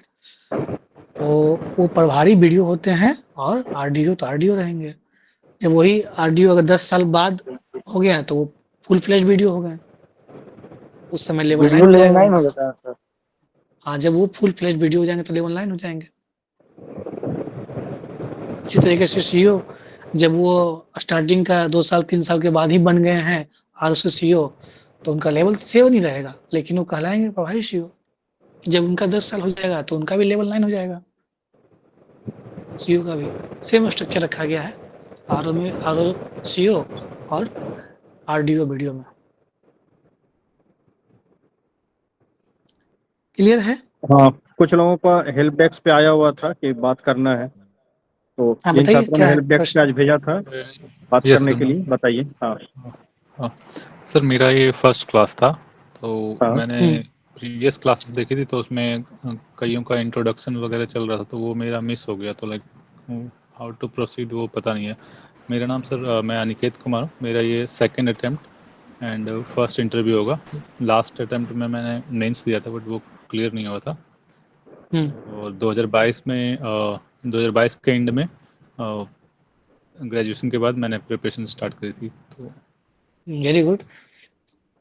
तो कहने का मतलब कि आपको इंट्रोडक्शन वाला क्लास छूट गया है, क्या मेरा फर्स्ट क्लास है, मतलब फर्स्ट क्लास है। तो आपने क्लास को देखा था, रिकॉर्डिंग और हाउ टू इंट्रोड्यूस, वो देख लिया था? लाइक शुरू के 2 क्लास देखे हैं, उसमें आज की क्लास समझ में आई आपको निकेत? आज समझ में आया कुछ? एक्चुअली सर मैंने ही बीच में बोला था कि जम्बल्ड हो गया है, तो एक्चुअली ओके ओके। हाँ इतना एडमिनिस्ट्रेशन से मतलब वो नहीं है, कनेक्शन नहीं है, तो देखिए कुछ दो समझ बात में आया। बता देते हैं। पुलिस वाला तो समझ में आया, बट हमारे YouTube चैनल पे चले जाइएगा। जिन लोगों को आज एडमिनिस्ट्रेशन समझ में नहीं आया, इससे पहले भी कई सारे एडमिनिस्ट्रेशन क्लास लिए गए हैं और पिछले इंटरव्यू के टाइम पे भी लिए गए हैं। वो सारे क्लास फ्री हैं, ओपन किया गया है, उसको देख लीजिएगा एक एक करके। थोड़ा सा इंटरव्यू वाला प्ले लिस्ट होगा 70th BPSC का, बहुत ज़्यादा क्लियर हो जाएगा, क्योंकि बहुत डिटेल में एक एक करके पढ़ाया गया है, बहुत सारे पोस्ट के बारे में पढ़ाया गया है। एक तो वो देख सकते हैं, बाद बाकी क्लासेस होंगे, आगे भी क्लासेस होंगी पेड बैच में, इसी बैच में, तो उसमें भी समझ में आ जाएगा। जिसको पहले देखना है वहाँ देख सकते हैं, वहाँ भी पुराने क्लासेस होंगे, पुराने बैच के भी क्लासेस होंगे। ये जम्बल्ड वाली बैच बात का अलग आपको टेलीग्राम ग्रुप है क्या? क्या बोल रहे हैं? पेड बैच का अलग से टेलीग्राम ग्रुप है क्या? क्योंकि मुझे तो ऑफकोर्स कहीं वो दिख अलग नहीं रहा। सारा पूरा अलग सिस्टम है। आप हेल्प डेस्क पे मैसेज कीजिए, उसको बोलिए ऐड करने के लिए। तो उसमें मैसेज भेजने का है ही नहीं, वो बंद रहता है हमेशा, नहीं, केवल लिखता है एडमिन भेज सकते हैं। आप हेल्प डेस्क का जो नंबर है उस पर मैसेज कीजिए ना उसको। वो 4 जो वहाँ पे एडमिन है उन पे भेज दीजिए message. Okay okay okay, thank you. देखिए, किन्हीं को अगर ये क्लास थोड़ा सा जम्बल लगा या ओवर परप्लेक्स लगा है, तो अभी ये मैं बहुत बेसिक बताया हूँ, इसलिए इतना कम से कम अगर आप पता रखते हैं तो आपको ही बेनिफिट होगा कि आपका क्या मशीनरी है, कैसे एडमिनिस्ट्रेशन चलता है, आप जब आ रहे हैं उसमें आपका क्या क्या रोल होना चाहिए, इंटरव्यू में आप अपने मशीनरी को कैसे इस्तेमाल कर सकते हैं, चाहे वो कोई कैंपेन करना हो, कोई संवाद करना हो, कोई इवेंट ऑर्गेनाइज करना हो, किसी भी तरीके का कोई SRT प्रश्न हो, कोई सिचुएशन को हैंडल करना हो, तो आपके पास बहुत सारे मशीनरी है, बहुत सारा हायरार्की है, उसका स्टेप बाय स्टेप आंसर होता है। इसलिए ओके सर, पैनिक नहीं होना है, पैनिक नहीं होना है। इसमें बहुत ये जो पहले से क्लास कर रहे हैं वो बहुत चीज़ों से रूबरू भी होंगे और बहुत चीज़ें वो जानते भी हैं, तो इसके लिए पैनिक नहीं होना है। एडमिनिस्ट्रेशन को जानने का प्रयास करना है कि कैसे चलता है, ताकि आप वहाँ पे जब जाएं तो थोड़ा सा लगे कि हाँ आप पहले से इच्छुक हैं, इंटरेस्टेड हैं, थोड़ा सा जान रहे हैं प्रशासन को, और मैं उसके लिए ईगरनेस है आपके अंदर, वो चीज़ दिखना चाहिए, वो टर्म आए, वो कुछ चीज़ें आए, है ना, तो अच्छा लगेगा इंटरव्यूअर को। Good evening sir. Good evening. और किसने बोला था हेल्प डेस्क पे? सर ये मेरी पहली क्लास है सर, जो इंट्रो वगैरह है वो सब छूट गई है सर, वो सब कैसे रेडी करूँ? देखिए अभी से पहले जो भी क्लासेस हुए हैं वो आपके टेलीग्राम ग्रुप में क्लास नंबर 1 2 3 4 करके पूरा सीरियल वाइज से एक लिंक दिया गया होगा, उसको कृपया जाके देख लेंगे। वहाँ पे उस जितने भी क्लासेस हुए हैं उसी टेलीग्राम ग्रुप में PDF भी है, एप्लीकेशन पे भी है, टेलीग्राम ग्रुप में, दोनों जगह सुविधा आपको उपलब्ध है। जाके आराम से उसको देखेंगे, उस पर नोट्स भी पूरे प्रोवाइड करवाए गए हैं, 27-28 से ज़्यादा नोट्स हो गए होंगे आपके ग्रुप में, उसको देख लेंगे, समझ में आ जाएगा। सर नोट्स के रिगार्डिंग सर एक क्वेश्चन इधर भी था सर। हाँ सर, नोट्स कुछ सर हिंदी में है, तो वो इंग्लिश में अवेलेबल है क्या सर? मैंने कुछ PDF ओपन की थी, वो हिंदी में थी काफी, तो सर मैं इस पे बोलना चाहूँगा। देखिए, ये हिंदी में क्या चीज़ का नोट्स हिंदी में था, ये आप देखिए। हाँ बताइए सर। कुछ हिस्ट्री के नोट्स देखे सर, कुछ हिस्ट्री के नोट्स थे, कुछ NCC के रिगार्डिंग थे सर। NCC का तो बाइलिंगुअल कर दिया गया था, NCC उन्हीं को देखना है जिन्होंने NCC वगैरह किया हुआ है। हाँ सर, एक बात आप जान लीजिए, देखिए ये सभी एस्पायरेंट्स के लिए एक बात ये जान लीजिए, ये इंटरव्यू में हिंदी और इंग्लिश इसको मेसअप नहीं करिएगा, ये पर्सनल सलाह है, इसीलिए कि यहाँ पे आपको कंटेंट, देखिए अब जब बिहार आप पढ़ेंगे तो बिहार आपको हिंदी में मिलेगा, और आप बिहार में इंटरव्यू देने जा रहे हैं, तो जब आपसे इंटरव्यूअर अगर हिंदी में पूछ दिया, if you are have English medium, आप सोच लें कि हम इंग्लिश में बोलेंगे, लेकिन आपसे अगर हिंदी में पूछ दिया, अगर आप हिंदी में बोल सकते हैं तो आप जरूर बोलिए, नहीं बोल सकते हैं तो आप परमिशन लेंगे, तभी आप इंग्लिश में जवाब देंगे, और हिंदी इंग्लिश में कभी स्टेट नहीं करना है। सर एक क्वेश्चन थे सर, ये जो इंटरव्यू जो होगा सर, वो इंग्लिश में ही होगी या फुल्ली हिंदी होगी या बाइलिंगुअल होगी? नहीं बाइलिंगुअल नहीं, मैं यही बात कर रहा हूँ, बाइलिंगुअल आपके मीडियम पर निर्भर करता है वो। आप इंग्लिश में देना चाहते हैं इंग्लिश में दीजिए, हिंदी में देना हिंदी में दीजिए, लेकिन आप मिक्सअप नहीं कर सकते हैं। हाँ, अगर सामने वाला सपोज करिए कि आप इंग्लिश में बोल रहे हैं लेकिन कोई इंटरव्यूअर हिंदी में पूछ दिए, आप हिंदी में कंफर्टेबल हैं, देन यू कैन से इन हिंदी, नहीं तो sorry sir can I speak in English, तो हम पोलाइटली बोलते हुए आप इंग्लिश में ही जवाब दीजिए, यही एटिकेट है। जैसे मैं हिंदी चुनूंगा बट मतलब मोस्ट ऑफ जैसे वर्ड्स जो हिंदी वाले हैं कीवर्ड्स कोई वो दिक्कत टेक्निकल नहीं, words you can keywords freely use, हाँ कीवर्ड्स में कोई इशू नहीं, you can use freely, keywords में कोई इशू नहीं है, आप हिंदी में यूज करिए, इंग्लिश में यूज करिए, कर सकते हैं, कीवर्ड से कोई दिक्कत नहीं है। सेंटेंस या तो हिंदी में बोलेंगे इंग्लिश में बोलेंगे, मिक्सअप नहीं करना। Okay next. Good evening sir. Good evening. Hello sir, मेरा नाम सचिन कुमार है। सर मेरा भी आज पहला क्लास था, तो एक मैं अपने फॉर्म भरने क्लास तो बहुत अच्छा था सर, लेकिन पहली बार जो वर्ड सुने ना उसके लिए थोड़ा पहला ही एडमिनिस्ट्रेशन क्लास था मेरा ही। तो सर पूछना ये है कि मैं जब मेंस का जब मैं फॉर्म भर रहा था तो उसमें मेरा जो पोस्ट प्रेफरेंस था ना, मैं अपना जो बिहार पुलिस सर्विस है ना उसको एकदम लास्ट में कर दिया मैंने, मतलब 25वें नंबर पे। तो उसको लेके तो सर इंटरव्यू में सवाल आएगा कि इसके लिए पैनिक नहीं होना है, आपको एक बार और ऑप्शन मिलेगा। दूसरी बात उसका भी जवाब हम सिखा देंगे, टेंशन मत लीजिए। सर मेरा भी आज पहला दिन है, बस इंटरव्यू के टाइम में आएगा वो फॉर्म भरने के लिए फिर रुपेश सर एक मॉक कंडक्ट कराया जाए, एक मॉक थोड़ा सा लग रहा है। आप बोलिए किनका पहला क्लास था, क्या क्वेश्चन है? आप पूजा करो। मेरा भी आज पहला क्लास था, बस एक वो डाउट था कि सर वो ग्रेजुएशन सब्जेक्ट को लेकर कि वो कैसे कवर करे ना करे। सब्जेक्ट क्या है आपका?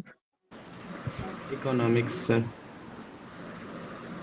अब इकोनॉमिक्स है तो देखिए अभी अप्लाइड इकोनॉमिक्स उस पर जरूर काम करना है। बेसिक में जब हम लोग बात करते हैं तो अभी जो टर्म है, चाहे जीडीपी हो या आपका रेवेन्यू अकाउंट, फिस्कल डेफिसिट वगैरह वगैरह, तो उतना तो पढ़ना ही है। साथ साथ अप्लाइड इकोनॉमिक्स हम लोग कितने नंबर पे आ गए हैं, और आपका एक्सपेंडिचर वाला में क्या है, जीडीपी कितना है, क्यों है, थोड़ा सा अप्लाइड डब्ल्यूईएफ का क्या रिपोर्ट है, थोड़ा सा उसको पढ़ना पड़ेगा। लेकिन बेसिक से ज़्यादा आप दोबारा कोर में नहीं घुस जाना है कि अंदर में, उतना आप डरिए नहीं। एक नोट्स तैयार करिए और उसमें ये जरूर ध्यान रखना है कि इकोनॉमिक्स का एडमिनिस्ट्रेशन में क्या इस्तेमाल है, आप कैसे अपने ग्रेजुएशन सब्जेक्ट्स को अपने एडमिनिस्ट्रेशन में इस्तेमाल कर सकते हैं।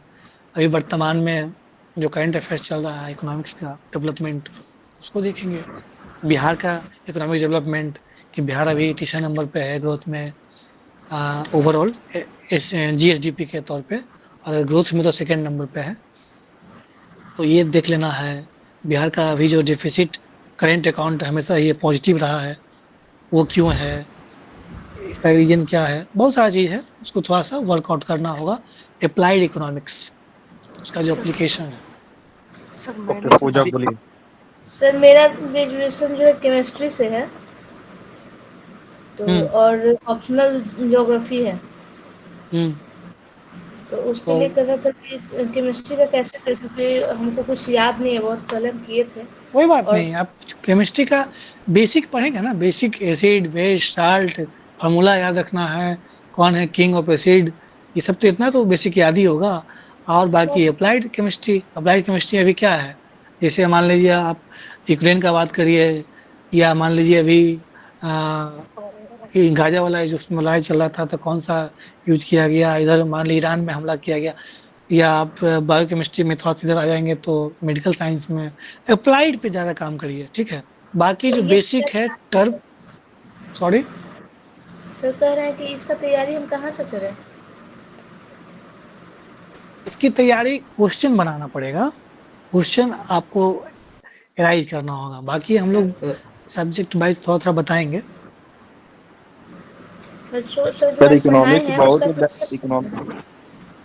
सर इकोनॉमिक बहुत ही डायनेमिक है, इसके लिए सर 2-3 क्लास करंट इकोनॉमी, जैसे अभी यूएसए का अभी जो विवाद है, हम लोग करंट का क्लास चलेगा, न्यूज़पेपर का भी क्लास चलता है। और सर गुड इवनिंग सर।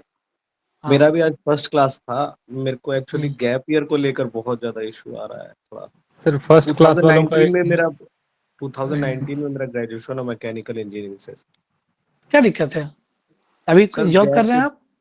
नहीं सर, जॉब तो नहीं कर रहा मैं सर। एक्चुअली अभी मैंने एमटेक में एडमिशन ले लिया था 24-25 तो बैच में। अच्छा बात है, फिर तो क्या दिक्कत है, बहुत लेकिन अच्छी सर बात है। 19 में कंप्लीट था ना बैच, उस ड्यूरेशन में मैंने 22 में मेंस दिया हुआ है हालांकि। कोई बात लेकिन नहीं है, उसके देखिए बाद इससे गैप से नहीं हटाना है उसको, आप तरीके से आंसर देंगे कि आपने उस समय क्या किया, आपने 2 बार मेंस लिखा या पीटी दिया या कहाँ पे लैग रह गई, आई गॉट पार्शियल सक्सेस, उसके यस साथ सर, साथ मैं सभी एमटेक में किया, उसको अच्छे से फ्रेम कर लेना है, हम लोग बताएंगे उसको कैसे फ्रेम हाँ करना वही है ना। मैं आपसे हाँ सर। अभी आप फिलहाल ये काम करें जो हमने हाँ जी, बताया स्टार्टिंग में, हाँ 8 जी, हाँ जी। कॉपीज बनाना है, उस कॉपीज पे जरूर काम बनाया करें, मैंने, हाँ सभी को सर मैं आज बोलता हूँ। ठीक है। हाँ सर, सर उसी के सर रिगार्डिंग मैं मेरे को। सर सर मैंने बीटेक किया था इलेक्ट्रिकल से 2013 से 17 में। सर 18 से मैं जॉब कर रहा हूँ, दिल्ली मेट्रो में इंजीनियर हूँ। अभी अभी वर्किंग हूँ सर। तो मुझे जो बीटेक किया वो पूरा सब्जेक्ट को सारे रिवीजन करने पड़ेंगे, मतलब जो सारे नहीं, सब्जेक्ट। वो आपको ओवरव्यू बताया जाएगा, फैकल्टी आएंगे, मैकेनिकल के सिविल के तो फैकल्टी क्लास भी लिए हैं, इलेक्ट्रिकल भी क्लास लेंगे। सर सिविल का क्लास हो गया सर? क्लास हुआ था, फिर हुआ क्लास। मैकेनिकल का भी क्लास हो गया क्या सर? और सर जो जॉब के रिगार्डिंग जो जिनका क्वेश्चंस। क्लास जो भी अगर नहीं अटेंड कर पाए फिर क्लास होगा, क्लास चलती रहेगी, कुछ मैकेनिकल का होगा, कुछ सिविल का होगा, कुछ इलेक्ट्रिकल का होगा, प्रोफेसर आएंगे, लेक्चरर्स आएंगे, उसके लिए आप निश्चिंत रहें। बाकी जिनका मैकेनिकल है उसके लिए तो मैं हूँ ही, मैं मैकेनिकल ब्रांच था। सर इसीलिए मैंने सर आपको जो ज्वाइन किया था, इलेक्ट्रिकल मगर वाले मैंने आएंगे, जैसे सर जो भी सर हमें प्रोफेसर आएंगे पता चला। उनसे मतलब इतना ही बताइए कि जो इंटरव्यू में पूछे जाते हैं, जैसे इलेक्ट्रिकल है मेरा उतना तो इलेक्ट्रिकल ही से उनको इंस्ट्रक्ट, हाँ हाँ बिल्कुल उनको उतना ही उतना इंस्ट्रक्ट किया तैयार गया करवाए। है। अगर कोई हाँ सिविल का क्लास लिए होंगे तो पता होगा उनको, क्योंकि ऐसे क्लास दिया गया था कि आप जो जनरल बच्चे हैं उनके लिए बेनिफिट था। जैसे अब ब्रिज कोलैप्सिंग हो रहा था, क्यों कोलैप्सिंग हो रहा है, उसका क्या रीजन है, क्या करप्शन का क्या, उसको कैसे हम लोग स्ट्रेंथन करेंगे, कौन कौन सा टेक्निकल चीज है, आरसीसी कौन सा यूज होना चाहिए, कितने प्रकार का बीम होता है। तो ऐसा कि आपको ऐसा नहीं है कि आपके लिए बोरिंग लगेगा, सबके लिए उतना जानकारी रखते हैं तो अच्छा चीज है वो। सर सर जैसे मैं 2018 से जॉब कर रहा हूँ। हाँ जो जो क्वेश्चंस जो जनरली पूछा है सर, मैं दिल्ली मेट्रो में जॉब हूँ, क्योंकि अभी पटना में भी मेट्रो वगैरह बन रही है, तो मुझे हाँ बिल्कुल। क्वेश्चंस अपने दोनों आएंगे। जगह से तैयार। आपको पटना मेट्रो और दिल्ली मेट्रो में क्या डिफरेंस है, पटना मेट्रो में कितना खर्चा, कितने रूट्स हैं, टेक्निकल में तैयारी करने में क्या कौन सा बीम का यूज किया जाता है, कितने ज्वाइंट्स होते हैं, और उसमें वहाँ जो आजकल तो ये हो गया ना ऑटोनोमस, ऑटोमेटिक जो वहाँ पे चले हैं वो हो सकता है, इतना सक्सेसफुल क्यों रहा दिल्ली मेट्रो बाकी मेट्रो की अपेक्षा, बाकी मेट्रो सक्सेसफुल नहीं रह पाया, चाहे वो लखनऊ हो, चेन्नई हो, बेंगलोर हो, बहुत सारा क्वेश्चन बन सकता है, उस पर थोड़ा वर्कआउट करना है। और टेक्निकल जो सेक्शन है उसको कुछ आप देखेंगे, बाकी हमारा फैकल्टी बता देंगे, ठीक है। Okay sir, thank you sir. Sir hello sir. बताइए सर सचिन। लास्ट क्वेश्चन था सर। सर मेरा ये था कि ग्रेजुएशन सब्जेक्ट सर मेरा कॉमर्स रहा है, तो कॉमर्स के लिए कोई मैं दिक्कत अभी से नहीं। क्या प्रिपेयर कर सकता हूँ, क्योंकि कोई देखिए रेफरेंस है नहीं, कोई भी बहुत सब्जेक्ट्स दिनों का से तो। दो तरीका से तैयारी करना है। एक बेसिक कॉमर्स का डिफिनेशन क्या क्या होता है, अब देखिए उसमें अब प्रॉफिट लॉस डिस्काउंट बेसिक चीजें, अब ये नहीं कि आप बहुत हाई में जाना है, बेसिक पता हो और उसका एप्लीकेशन। अब डिपार्टमेंट ऑफ कॉमर्स का उठा के देख लीजिए, क्या क्या काम कर रही है डिपार्टमेंट ऑफ कॉमर्स, कहाँ से उसको आ रहा है, उसको थोड़ा सा देखिए, वर्कआउट कीजिए क्या क्या भी चल रहा है, वो अप्लाइड में हो जाएगा। और बेसिक में जो टर्म है उसको देख लेंगे, बहुत ज्यादा ठीक है आपको सर। टेक्निकल नहीं जाना है। और सर मेरा ऑप्शनल हिस्ट्री रहा है, तो उसके लिए वीडियोस वगैरह। हिस्ट्री हिस्ट्री का हम लोग ऑप्शनल के लिए क्लास क्लास भी हम लेंगे। हो जाएगी, बहुत सारा गाइडेंस मिल जाएगा, क्योंकि बहुत बच्चों का हिस्ट्री ऑप्शनल है। आज भी मैंने सर एक इंस्ट्रक्शन चीज दिया है, कम और से था कम सर। 40-50 सर ज्योग्राफी क्वेश्चन से ऑप्शन ज्यादा का आंसर लिख करके आपको ग्रुप में आएगा। कुछ क्वेश्चन लिखने के लिए भी दिया गया होगा, डेली प्रैक्टिस के लिए कुछ क्वेश्चन आएंगे उसके ऊपर। सर कितने पॉलिटिकल लोगों ने साइंस देख के लिया लिए हो भी गया कुछ। है? एक मॉक ले लिया जाए, इन लोग को थोड़ा सा आइडिया मिलेगा संडे को। मॉक सर स्टार्ट करवाया जाएगा। यस सर, फर्स्ट क्लास जिनका भी है प्लीज। सर पॉलिटिकल साइंस के लिए भी कुछ क्लास ले लेते तो अच्छा रहता। देखिए ओवरव्यू लगभग हर सब्जेक्ट का हो ही जाएगा, बहुत अलग अलग लोग आएंगे तो बता दिया जाएगा। हिस्ट्री चूंकि बहुत बच्चों का ऑप्शनल है, इसलिए उसमें विशेष व्यवस्था की जाएंगी ताकि उनको बच्चों को प्रॉब्लम ना हो। उसका क्वेश्चन आंसर तैयार हो रहा है, आज भी कुछ क्वेश्चन का आंसर तैयार हो चुका होगा, कुछ क्वेश्चन लिखने के लिए खुद भी दिया गया होगा, उसको लिख के प्रैक्टिस क्या कीजिए। एक्चुअली सर पॉलिटिकल साइंस में प्रॉब्लम ये आ रही है कि जो संविधान से सवाल है या भारतीय राजनीति से सवाल है तो वहां से तो जवाब दे सकता हूँ, लेकिन जो मतलब विदेश की पूरी अंतर्राष्ट्रीय राजनीति है वहां से प्रश्न आते हैं तो फिर समस्याएं हो सकती है। नहीं तो उतना चिंता नहीं करना है, वो तो पढ़ाएंगे। तो अभी करंट अफेयर जब पढ़ाना स्टार्ट करेंगे तो उसमें वही उसी को सारा कवर करवा लिया जाएगा। सर ज्योग्राफी ऑप्शनल के लिए भी क्लास होगा? ज्योग्राफी ऑप्शनल का भी क्वेश्चन देते हैं सर। क्वेश्चन प्रोवाइड करवाएंगे, क्वेश्चन बनाने के लिए दिए हैं, उसका क्वेश्चन आंसर प्रोवाइड करवाया जाएगा। ज्योग्राफी भी है बहुत बच्चों का। इकोनॉमिक्स के लिए सर देखिए जो बेसिक सब्जेक्ट्स है, जो जनरली आपका एक तो हिस्ट्री हो गया, ज्योग्राफी हो गया, इकोनॉमिक्स हो गया,